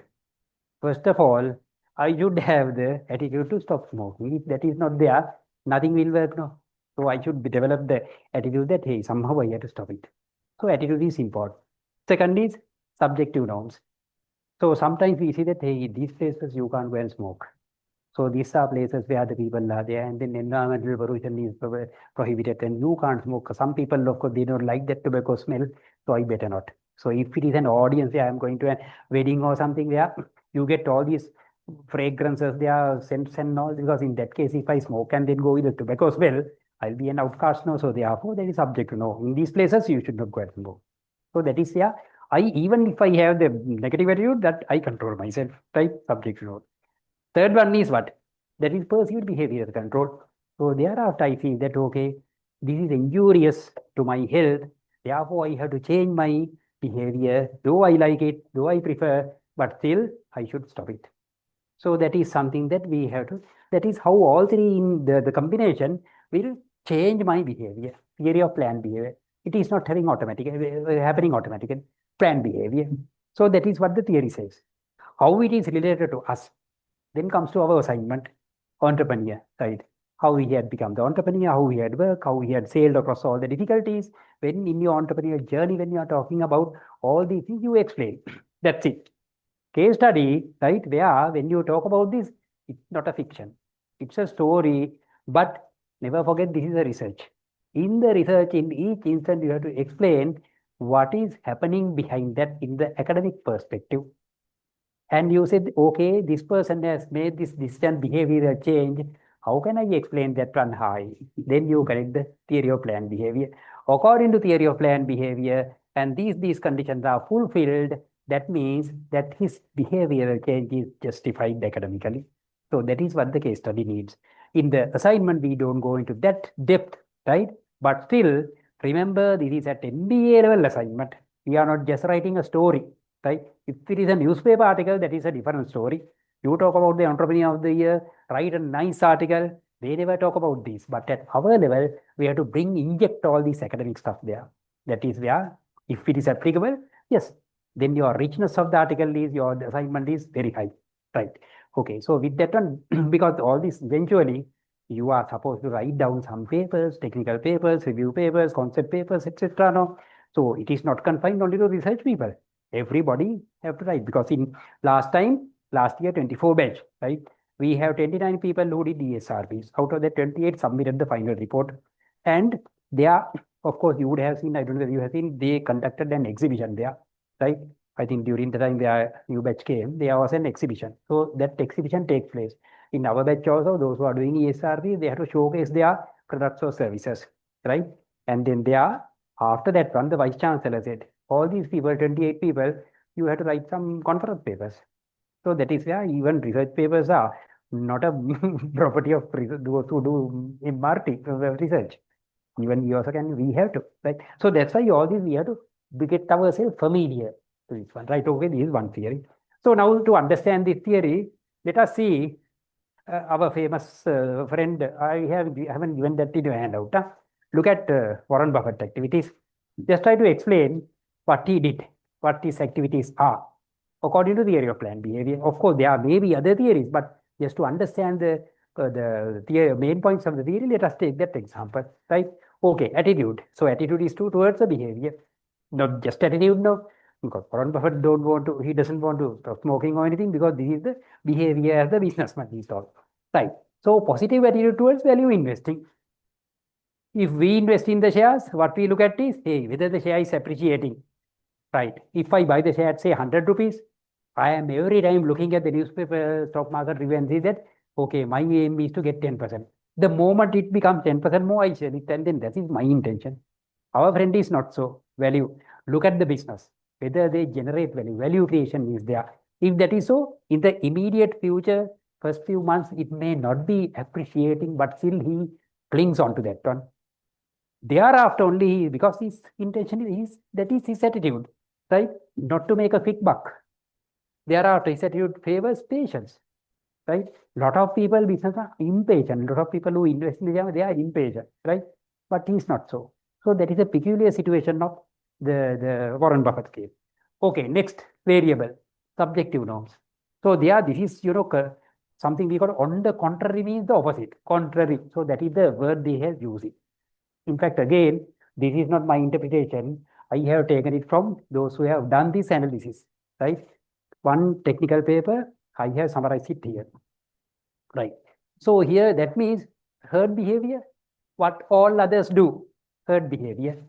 So if they are going after appreciation, looking at the movement, no, he's not so, right?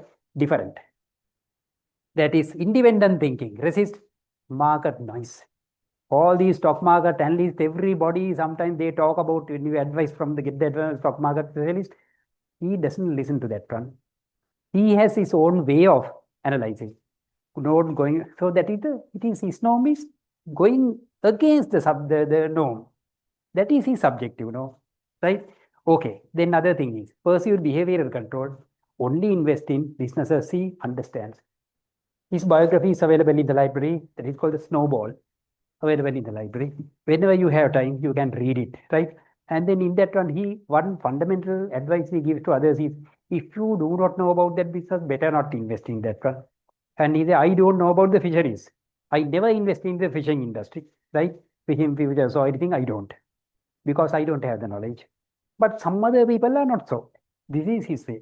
And apply margin of safety, right? There should be something called, even this is coming in a different another theory. I am calling that last theory I am talking about is theory of effectuation. Even in that also there is some principle called the affordable loss principle. So that is what he is following, right? So, okay. So then with this one, when everything comes together, this is how he changes his behavior towards plan. He a planned behavior towards achievement of success. In retrospect, if we analyze, when we analyze Warren Buffett's success, right? One way of analyzing that one is through the theory of planned behavior. There can be others, right? But here this is because my intention is not to study Warren Buffett and then see what the theory is applicable. Now here, the article I have read, it talks about theory of planned behavior and how it is related to a practicing entrepreneur. That's it, okay? Yeah.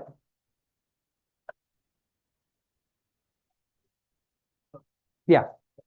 Yeah, the thing is that subject, you know what a norm is. Now, say, whenever we come across an odd term, right? So, what we can do is initially, if it is coupled with two terms, you separate those out. And then see one term whether you understand. Subjective norm.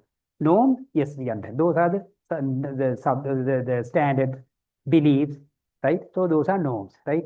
Here, the norm is, we are at the PIM, right? The norm is where you have to come in a proper attire. No one is coming in pair of shorts here, no. So that is the norm here, right? Subjective norm, situational, depending on the situation. Those are not hard and fast, but PIM it is hard. There are certain things, right? Okay, wearing a pair of shorts, it is allowable. If we are having a outdoor or something here, that's a different story, right? So no one is coming in Sarong here, right? Even the national dress is our national dress, but no one is coming wearing national dress, right? So like that, but something, if it is a religious ceremony or something is having, that's a different story. Now here also norms are there, but those are subjective. When it comes to the norm, right? Norms are people who people follow. Warren Buffett has his own norms. Why others don't follow, he follows. That is also not always, depending on the context, situation, subjective norms. Understand? That's it. The right herd. We talk of the herd of buffaloes, right? That is the set of the animals or something, herd. So the people, when all follow a particular stream or way or path, so all go by that one, right? So then that is herd behavior. So when others do, when majority follows, we also follow. So here he seems against the current. So that is it. So herd behavior is that you look at what all others do in a certain situation. That may be valid, that may be sensible way, maybe a sensible way. But what he follows is a different thing. Got it? Right? Any doubts? All? Okay, right. Okay, so then I'm not going to talk about other theories in the same way, but let us move and then see what others are. And the next one is there is something called the Shapiro's model of this, though it is a theory, they usually call it the model. It is not a complex one as that one, but anyway, I have just given the example because they forget about the Starbucks person here. Now I have taken it as an example. So here only three elements: desirability, feasibility, and then initial venture creation. They stop only at the venture creation. It doesn't go beyond that one, right? So venture creation now in this model, right? Obvious now there should be somebody should have the desirability. It should be desired, right? And thereafter, this feasibility part doesn't come in the theory of planned behavior. Here it is there, feasibility. So what Howard Schultz did with Starbucks is, yes, he had the intention, desire, yes, bring the same thing to America, what he experienced in Europe. But that alone was not sufficient. He created that one after doing the feasibility, whether he had the capital, etc. After doing so, otherwise we all get fabulous ideas, right? We can't implement everything. Idea is there, but only thing here, venture creation is not a joke because you take the responsibility of a lot of other stakeholders. So that is what this says, right? So here the thing is, according to this model, that intention desirability alone is not enough. Feasibility is also important. Entrepreneurs do so, right? So that is it. Well, others I put together in one slide, and this of course need for achievement theory that we know because you would have come across this one in other organizational behavior, McClellan, right? So that is simply, right? You want to achieve something that motivates you. Simple as that, right? Athlete, if you a sprinter, 100 meters, wants to break the record, current record, of course, that is that achievement motivates them to achieve that one. He is motivated, practices daily, in the morning, evening, controls his diet, so on and so forth, right? So that is one. And thereafter, drive reduction theory. So this is drive reduction is, you would have heard about that. This is connected to, initially started in natural things, right? So imagine now I am thirsty, right? I am thirsty. I have the bottle of water. I open and then drink. Earlier, I was having the thirst. Now it is not so. So this is now, I was here. I walked to that place and then took the bottle and then took all the trouble and taking and drinking it. So that is what how the human beings behave. What they want is, if they have a special need, they are driven to satisfy that need, right? So what they say is that homostasis means that is the equilibrium, something like that. So these basically starting with the biological, applied to biological needs, right? So the entrepreneurs are also driven by biological needs, certain, because the thing is, if you read the Joe Girard story, right, there is a book called In Search of Excellence in the library. In the Kotler's book also he has mentioned that. So Joe Girard is a person who is selling motor vehicles, right, in America. So the thing is, how he has started is, earlier he was a person who was selling property. So America property market had crashed.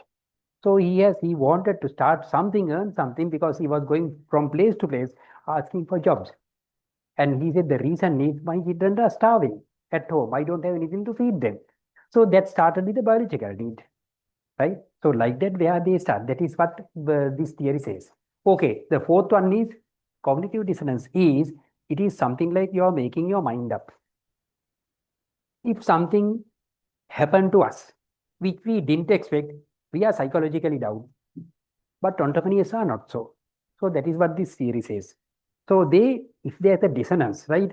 Where, okay, I expected that, my God, it didn't happen. I am down. I give up everything and then go.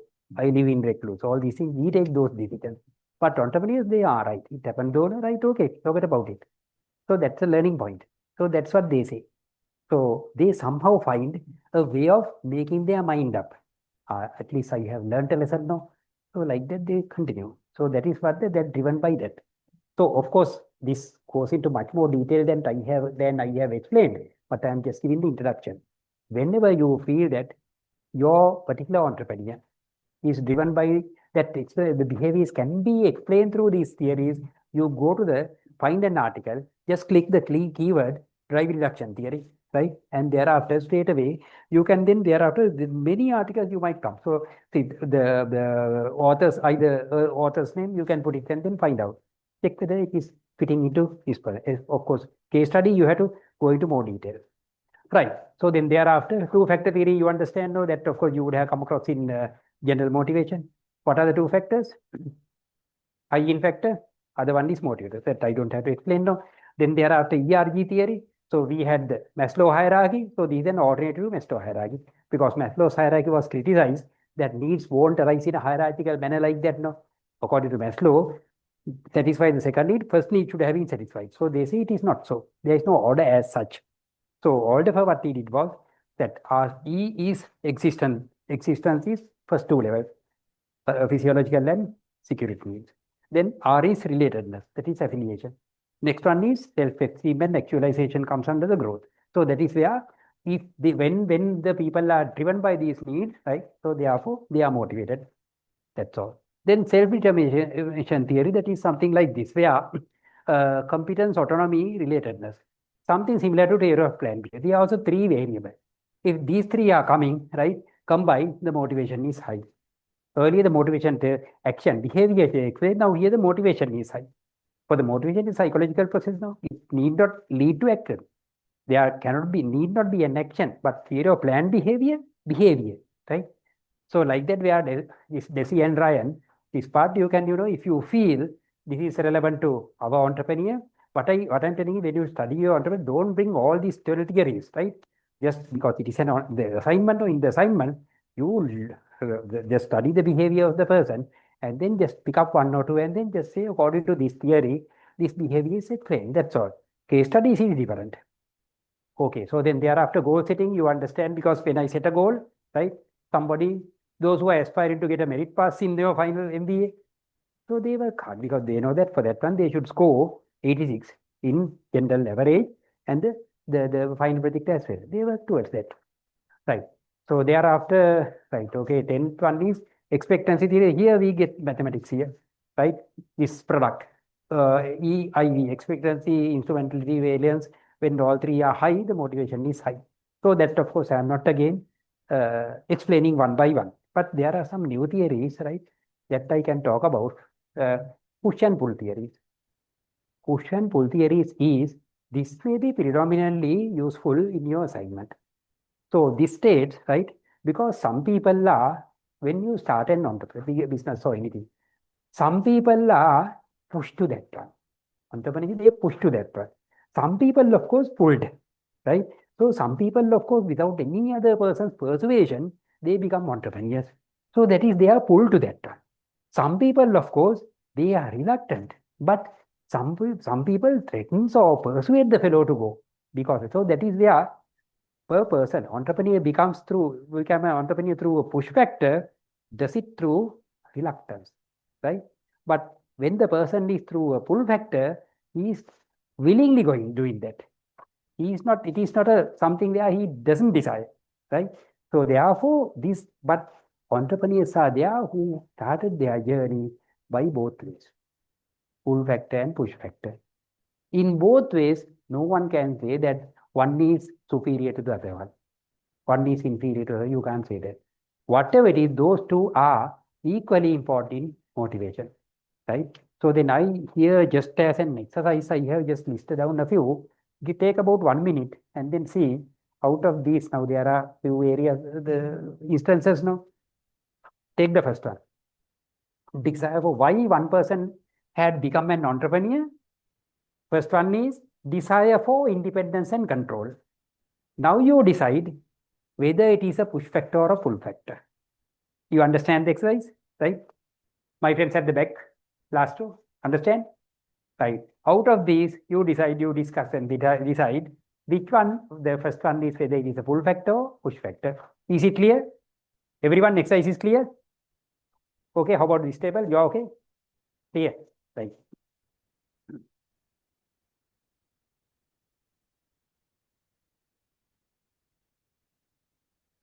So I believe our online friend also, it is clear, right? I'm not asking again. I just try to identify.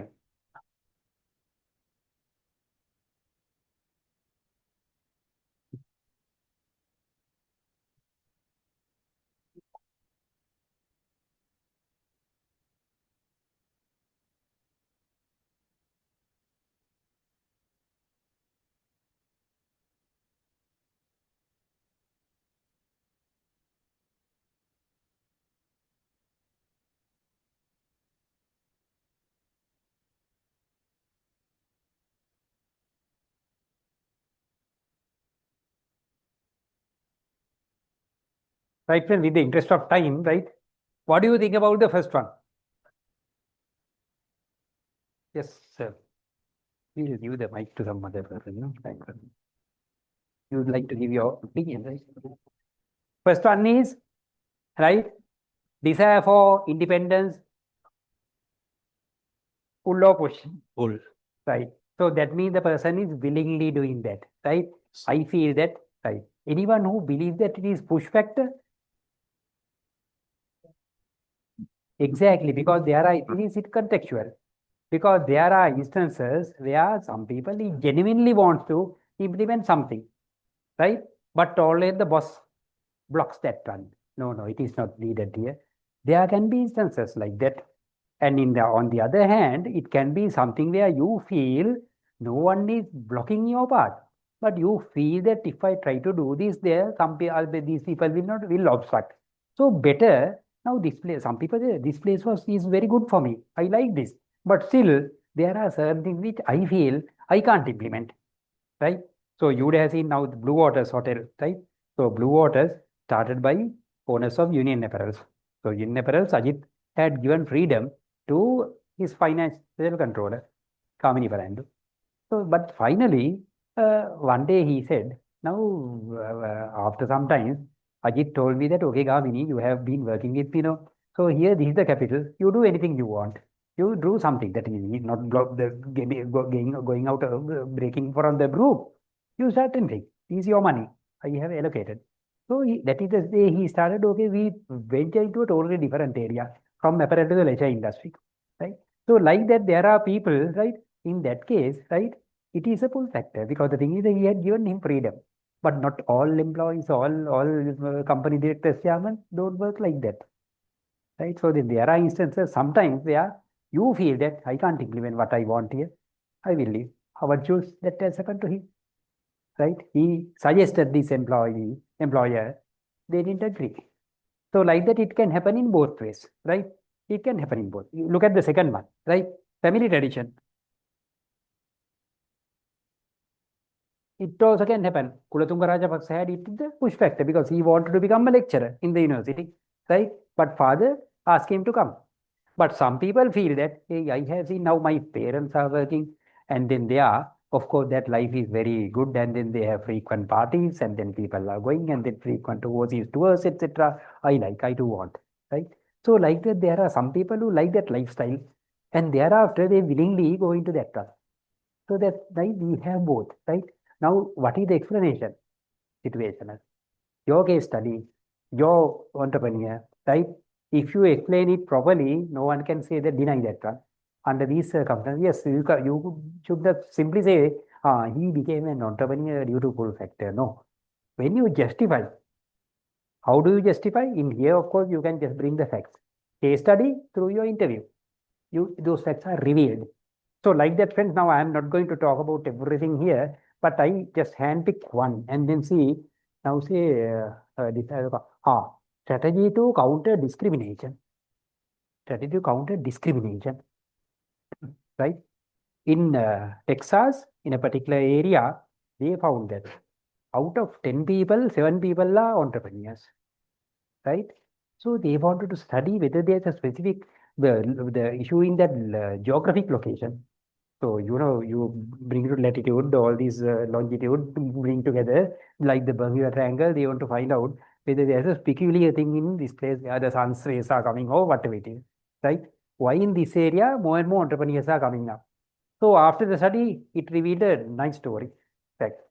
They found that in Texas, out of 10 people, 7 people have criminal records. Right? They have served jail terms. No one is employing the fellows. Whenever they try to get a job, then they will be rejected. So those people have decided, okay, no one is taking it. We will become entrepreneurs. That was the reason, right? So like that, discrimination. To counter the discrimination, they have become entrepreneurs, right? But for them, right, they willingly did it. For them, it is a pull factor. But in a particular area, say in certain countries, right, it should discriminate blacks, majority whites, right? So that may happen because there's no other way, right? No one is taking them. So therefore, do or die situation, with reluctance they do. So like that, all your learning point is, it depends on the situation. Nothing is superior to the other one, right? So that's what these people say, right? The theory. Okay, we'll move forward then. Now, last one, Professor Saraswati's one. So that is called theory of effectuation. So Professor Saraswati's theory is very interesting because she doesn't use all these high-powered terms. All are very easy to understand. Now, see, very simple terms. Now, according to this theory, now there have been certain, she has studied 45 entrepreneurs, expert entrepreneurs, and then finally it is not something she had found arbitrarily, right? These hard facts.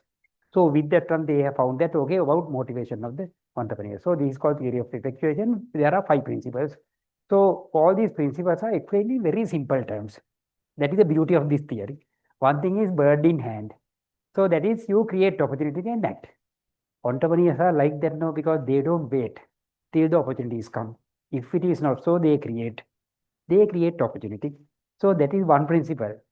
And in that one, with whatever the available resources in the organization, if we prepare a business proposal and then forward it to the CEO's approval, we have to write down everything, whether the resources are available, everything.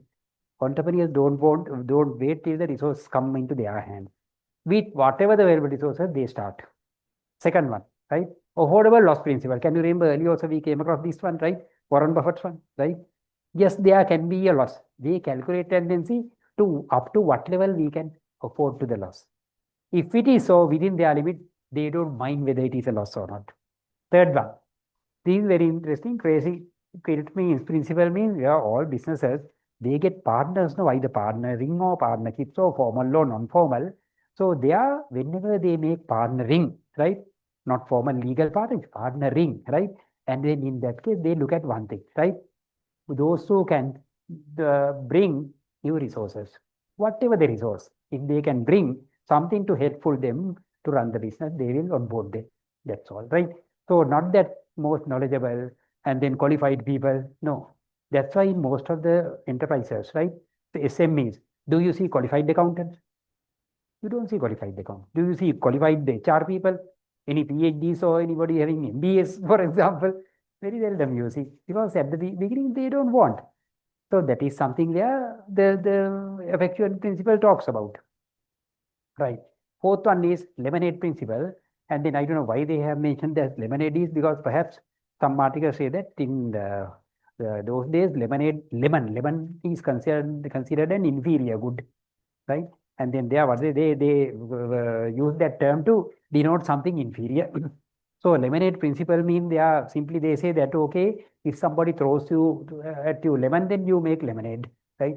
So that is the principle behind is, okay, mistakes and surprises. There can be mistakes, you transform that mistake into a surprise to the recipient, and thereafter considerable.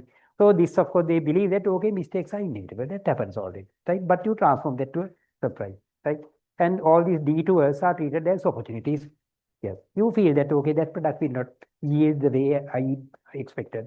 That market segment may not be that prospective. Yes, you detour, that's all. But that has to be done quickly rather than dwelling on that one. So that's it. And final one is called the pilot of the plane. So pilot in the sense, now you see, when you drive a vehicle, you see all the road signs, signals, etc. And then you see the road now. But the pilot in the plane, there are no roads now, right? So he the person who drive. Of course, the air traffic control routes are there, but still relatively very high freedom. You are the boss. That's it. So they are so principally. So you can influence by your action. You are the pilot of the plane. So when all these five principles come together, yes, people are motivated. Sometimes outside person, very highly academic person may say the way you did was wrong because you haven't done much of an analysis, right? And these are not the correct people that you have to onboard into your company, right? So like that, and you should have foreseen that loss. That is an obvious thing if you just do a simple calculation. So entrepreneur say, you fly a kite, that is your one, this is my business. So that is what they are motivated in this way. So that nice thing, because this much more than what comprehensive than what I have just simply explained, right? Theory of effectuation, right? But still, if you are really interested, you can go through further. But still, this is something where you can think about, say, if you're the chosen entrepreneur, if he has taken certain decisions without, say, much of, say, calculations or any other thing that usually the academic follow. So that is where you can see whether he had been successful in that one.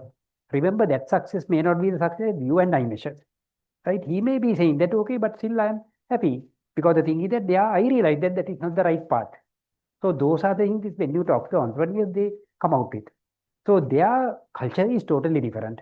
Unless you yourself become an entrepreneur, you don't realize that, right? So that is what this is an emerging field, entrepreneurship.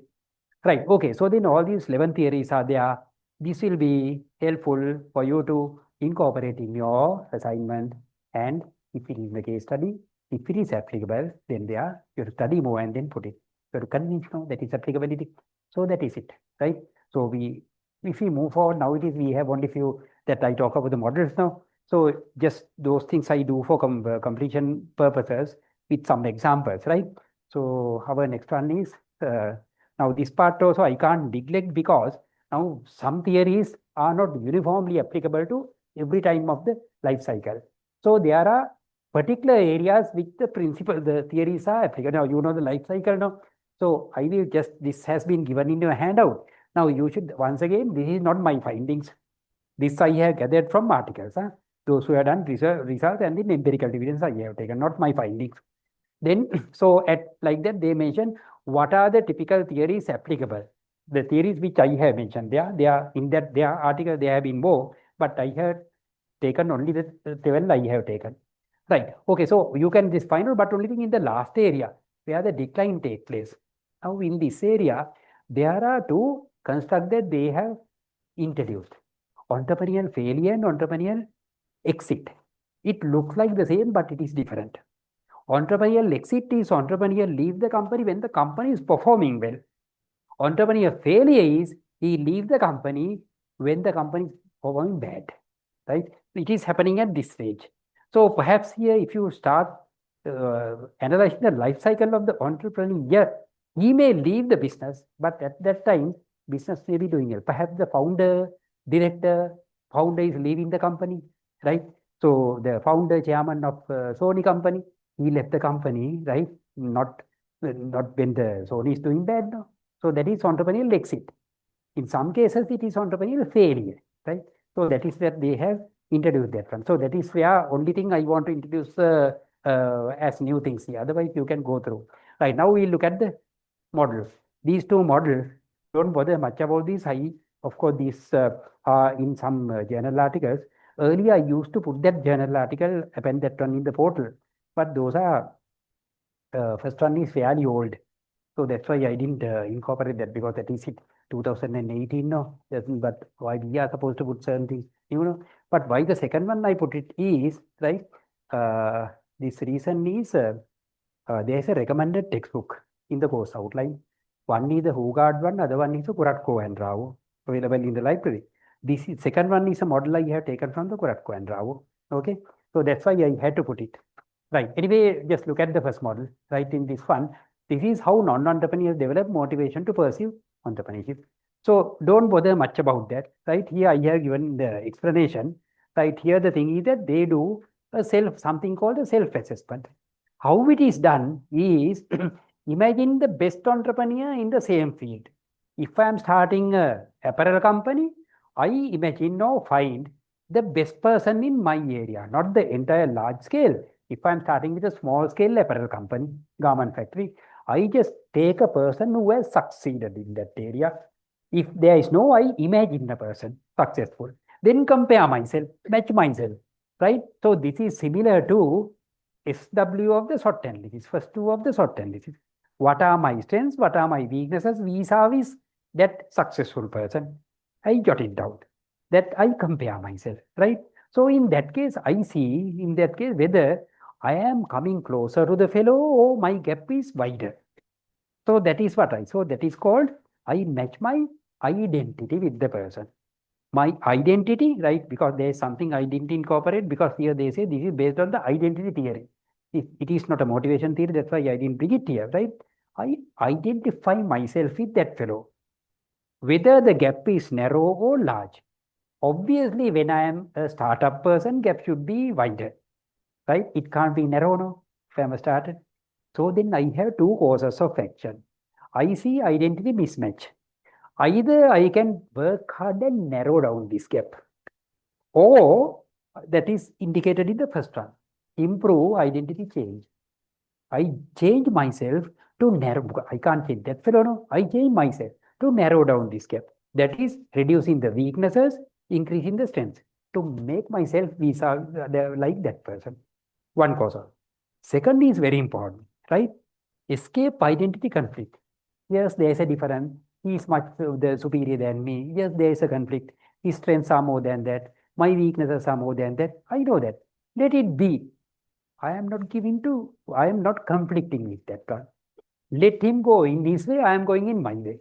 So that is the second way, right? Let the strengths, weaknesses be there. I will become a totally different person. So that is the second part, right? Escape identity conflict, right? So what they say is, in both ways, if a person, right, want to continue up to a venture creation, that motivation has no difference.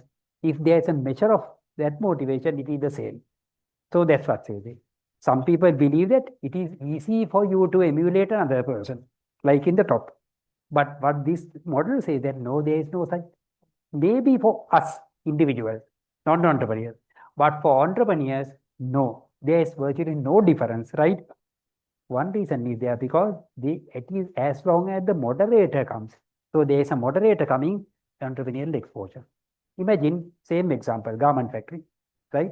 If I had worked in a garment factory as a manager or somebody who has been exposed to all these work activities in the garment factory, that exposure give me dividends, right? So with that one, I believe that yes, I am going in a different path, but I know where I worked earlier, these mistakes were there. If I am working, I know how to, escape those things. That is the moderator. That moderator will help me to sustain that motivation. Or else on the other side, right? I know that, okay, I worked in that one, right? I know how that fellow had improved his strengths, how that fellow suppressed his weaknesses. I too can narrow down the gap, right? Again, through my experience, exposure. That again becomes a moderator, and then that will lead to, again, the motivation, right? So it dispels the misconception that if you are going against a norm, where your motivation will be inferior. No, it is not. So as long as that moderator is there. So that is simply what this explained, right? So there is, of course, then when we look at this one, you might believe that what is that? It is obvious fact, no? Right. Anyway, for us to understand this one, I have just taken a small example, right? This may be, of course, these are the explanation I have just given. Now, this example I have taken from one of our case studies. Perhaps the case study people may be interested in doing this. You know this, all these hybrid mango, right? What do you call that name? TJC, right? Other than that, earlier people call Alfonso mango, and these are different variety. We have TJC mango, and then even Alfonso, and then other than that, we have the Nelna. Nelna had their tipo. Those are three different varieties. But TJ Simenko, do you see in Sri Lankan market? Very seldom, because that is purely for export market. Right? So this, of course, is a case study done by a particular student, right? I don't remember the year. That book was available live in the library. So they, of course, they were studying, right? And this particular, the entrepreneur, is not coming from the agriculture, agribusiness industry. He's a gem merchant, flourishing gem person, right? And then that fellow, what he wanted, a person, he driven by this desire. He was driven by this desire. So there was a lot of impediments, barriers. He surpassed all these things. How he is successful. So that was the case study, right? So then there was a land limitation, because with that one he had gone and get in remote areas, the government land was given virtually free, like no, on these leases are very affordable. So like that, how he had developed. So the thing is that now let us see all this description is there. With that one, let us see how we put this one into the model. Now these are some of the visuals. Not my one. This I had straight away taken from that project report, the report written by student. All these pictures were given there. Especially in the case study, you append most of the things, pictures are there in the appendix and all. Lot of pictures are there to explain, right? And okay, so then if we put now this is the so-called timeline you may be drawing in the case studies, right? Now see here, you have the years over a period of time, and then whatever the metric. Now here in each, yes, jump, you explain what is there. Don't bother much about that. This is just I have taken same thing. Take a copy. I took a copy from the book where the diagram is there. Now see, earlier there is a dotted line here. Over a period from 19 something to 2000, almost about 10 years. During that 10 years, this particular thing hadn't earned a single cent. Not a single cent. Because they were concentrating on the R&D aspect. Because that fellow is a gem merchant. That's the cash cow. With that one, he injected money, whatever the amount he had money. Right? So there, what he wanted is to culminate his wish to produce this particular variety of mango. Okay, so then whatever it is where the what I want to show is not that one. How we put that into the particular model. Now here, out of many facts, I have taken only one or two for explanation purposes. Now this self-assessment identity difference. Now this gentleman Tom Malla, because he's an affluent gem lead, gem merchant, he doesn't have any prior knowledge, right? And then here, ideal entrepreneur has the knowledge, everything, land, everything, but he didn't have any of these. And this is the conflict that they had, right? And instead of, right, following one path, he had followed both paths. On one hand, try to narrow down the gap. Other side, he was going on his own, right? And here, how did he narrow down the gap? Yes, there's a land shortage where what he do? He went through the outgrower system. In the outgrower system, because he doesn't own the land, but he has others to cultivate, give all the advisors and get their harvest. So with that one, land problem, so narrowed down the gap of that weakness.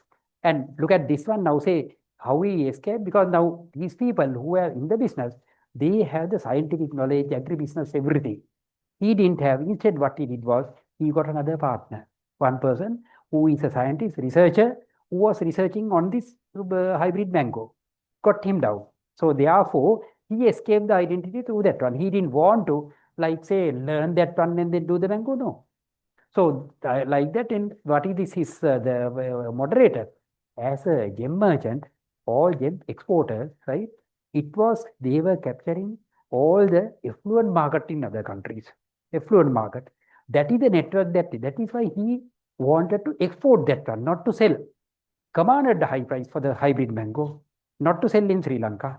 So he exploited that one. So that is through his exposure, right? So like that, where the story goes on, but only thing I just simply wanted, there are many other explanations in that case study, but I have handpicked only this one, nah? Right, okay. So only thing, don't bother much about that, because this is something where I don't think you have to incorporate that into the assignment, right? But I don't know whether in your case study, those who do case study sometimes, right, may be helpful. If possible, you go to library and then see. I don't know whether that book is still available, but anyway, you try to get it, huh? Right, okay, friends. So now the next model is, I'll quickly do, right? Now this one. Now this is, of course, don't bother much about these arrows going here and there. And then here, this middle, you see one entrepreneurial process. this is neither the process or not falling into any of the three processes I have written there, but here this is a process, right? So decision to behave entrepreneurially, entrepreneurial strategy, management, firm outcome. So that is, if you forget about all others, this is the process. Now all these arrows show how this become dynamic, right? And then here, now all these are self-explanatory. When a person takes a decision to behave entrepreneurially, these are the facts which are persuading him to become entrepreneur, right? Personal characteristics, personal environment, so on and so forth. But we'll give an example. So finally, what happens is, now look at this one. So he's, after the firm starting earning money, right? So there can be intrinsic and extrinsic rewards. Rewards, you know what, I don't have to explain now, right? And thereafter he compares, right? Whether my expectations are the same. ROI, if I want X. Now the actual ROI, is it X? Earlier I want recognition. Now the recognition, am I getting it in that way? So likewise compares. So once the comparison is okay, then decision to behave again. If it is inferior, so then something must be wrong and then I have to change. If it is right, go to the next level. How do I improve that? So that cycle goes on. And again, now before the outcome, before he earns money, halfway he compares, right? Now this is, I am implementing these strategies to earn this type of an outcome. Will it be successful? So again, monitoring part. Look at this one, implementation, outcome, perception. Will it lead to the expected outcome? So like that, if it is not, quickly do something, change and then go. Right, once it is going on, and then if we feel, right, earlier I wanted to produce, say, X number of output.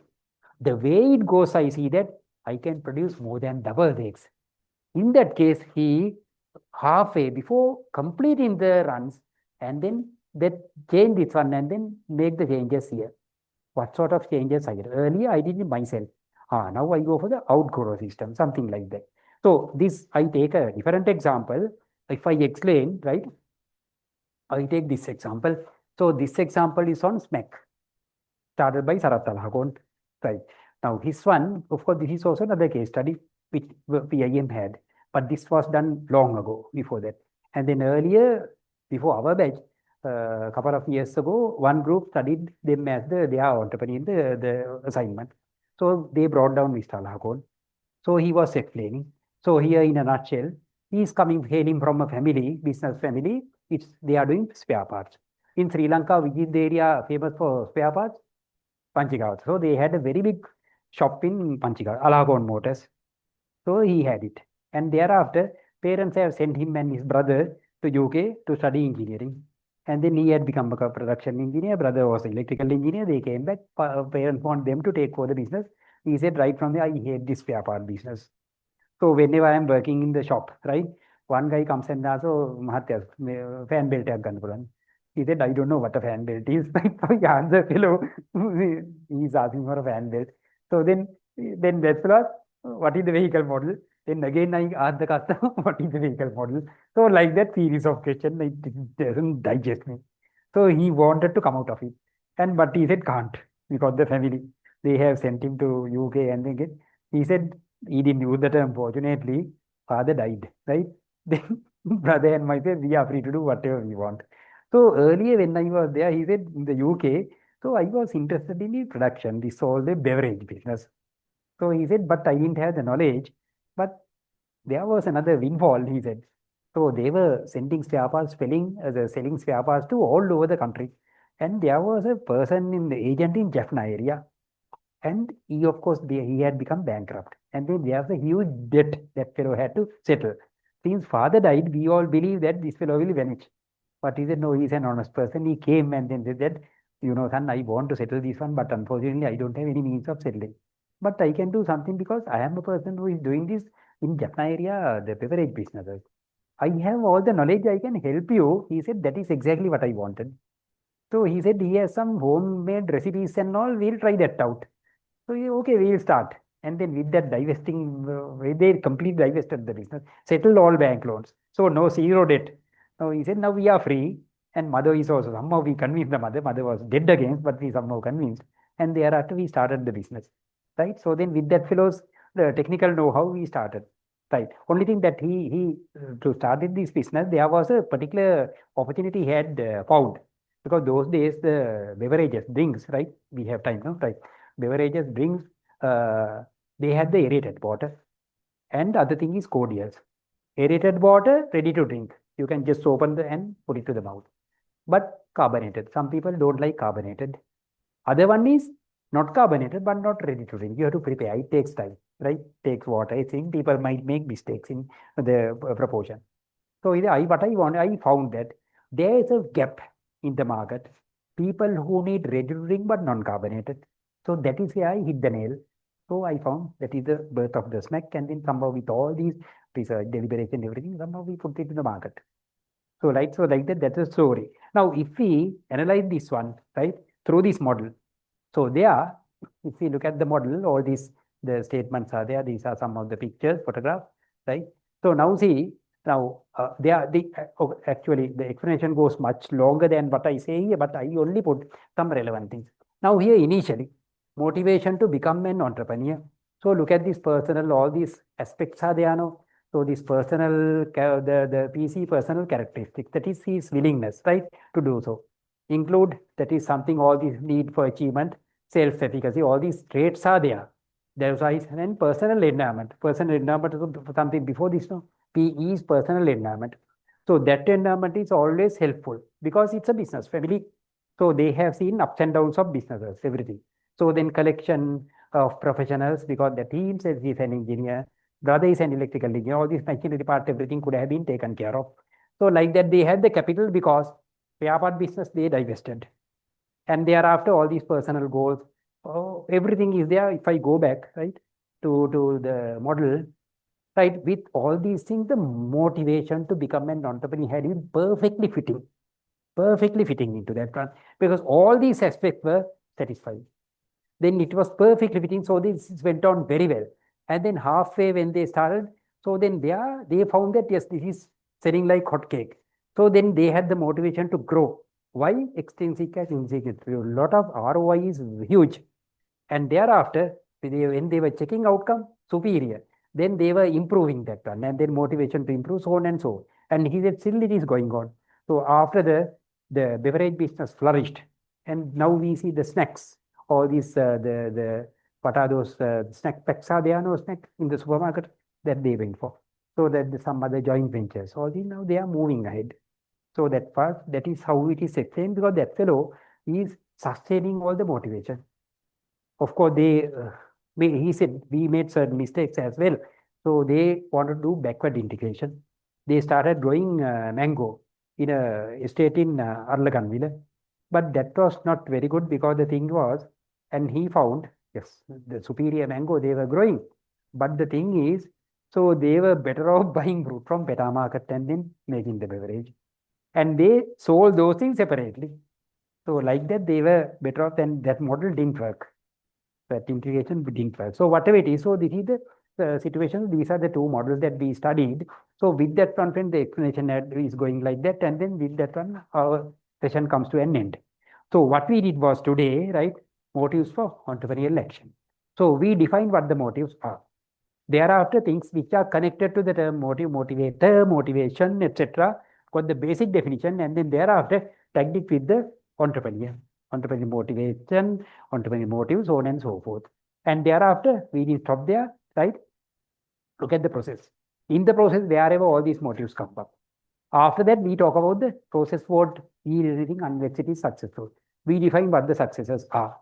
And thereafter, we went to certain theories, applicable theories, right? In between, we are talking about the importance of entrepreneurs as far as the middle income and so on, those are concerned. After that, we were studying 12 theories, not studying, we were introducing 12 theories. And for that, I gave you ingredient for you to incorporate whatever the suitable one for your case study and for your assignment. Thereafter, we introduced these two models, that's all. That is the day. So I think with this information, you are in a position to not only finish your group assignment, as long as you do your interviews and selection of the entrepreneur. So don't wait till the last one. With this stuff, of course, there are other things which you can get from the previous sessions about the model, the business model the entrepreneur was following up, right? All these things, right? Which model you have, we introduced 2 models now. Out of that, which is the model suitable for you, you decide, right? So that's it. You are in a position to finish your group assignment, and some ingredients are there for you to write down your individual assignment as well, right? So this timeline I showed about this TJC Mango, that is we studied in retrospect now, but in your one you are futuristic. So this is what I am going to do. So it need not be that comprehensive. So there you draw the timeline. These are the milestones that I am going to achieve after so many number of years. That's it. So you are now having all the ammunition to write your assignments. Okay. Any questions? Clarification? Yes. I didn't touch it because the PESTEL is external internal evaluation. So they are look at something little comprehensive, and the PESTEL pays more attention to external part, right? So then they are first model, the comparison, in the comparison, other than the strength and weaknesses, those also can be taken into account, right? There is another instance which comes where identification of the opportunity, right? That opportunities exist in the environment, right? So you know the definition of Kirshner, Schumpeter, all these definitions they are sometimes it is opportunistic and using an opportunity. So going by that one, Kirshner's definition, yeah, you are even Schumpeter said that is a creative disruptor, right? So here this is where you can think about yes, where to sense the opportunities. For that one, to sense in part, incorporate SWOT and the test, right? Okay, any questions, other questions? Clear?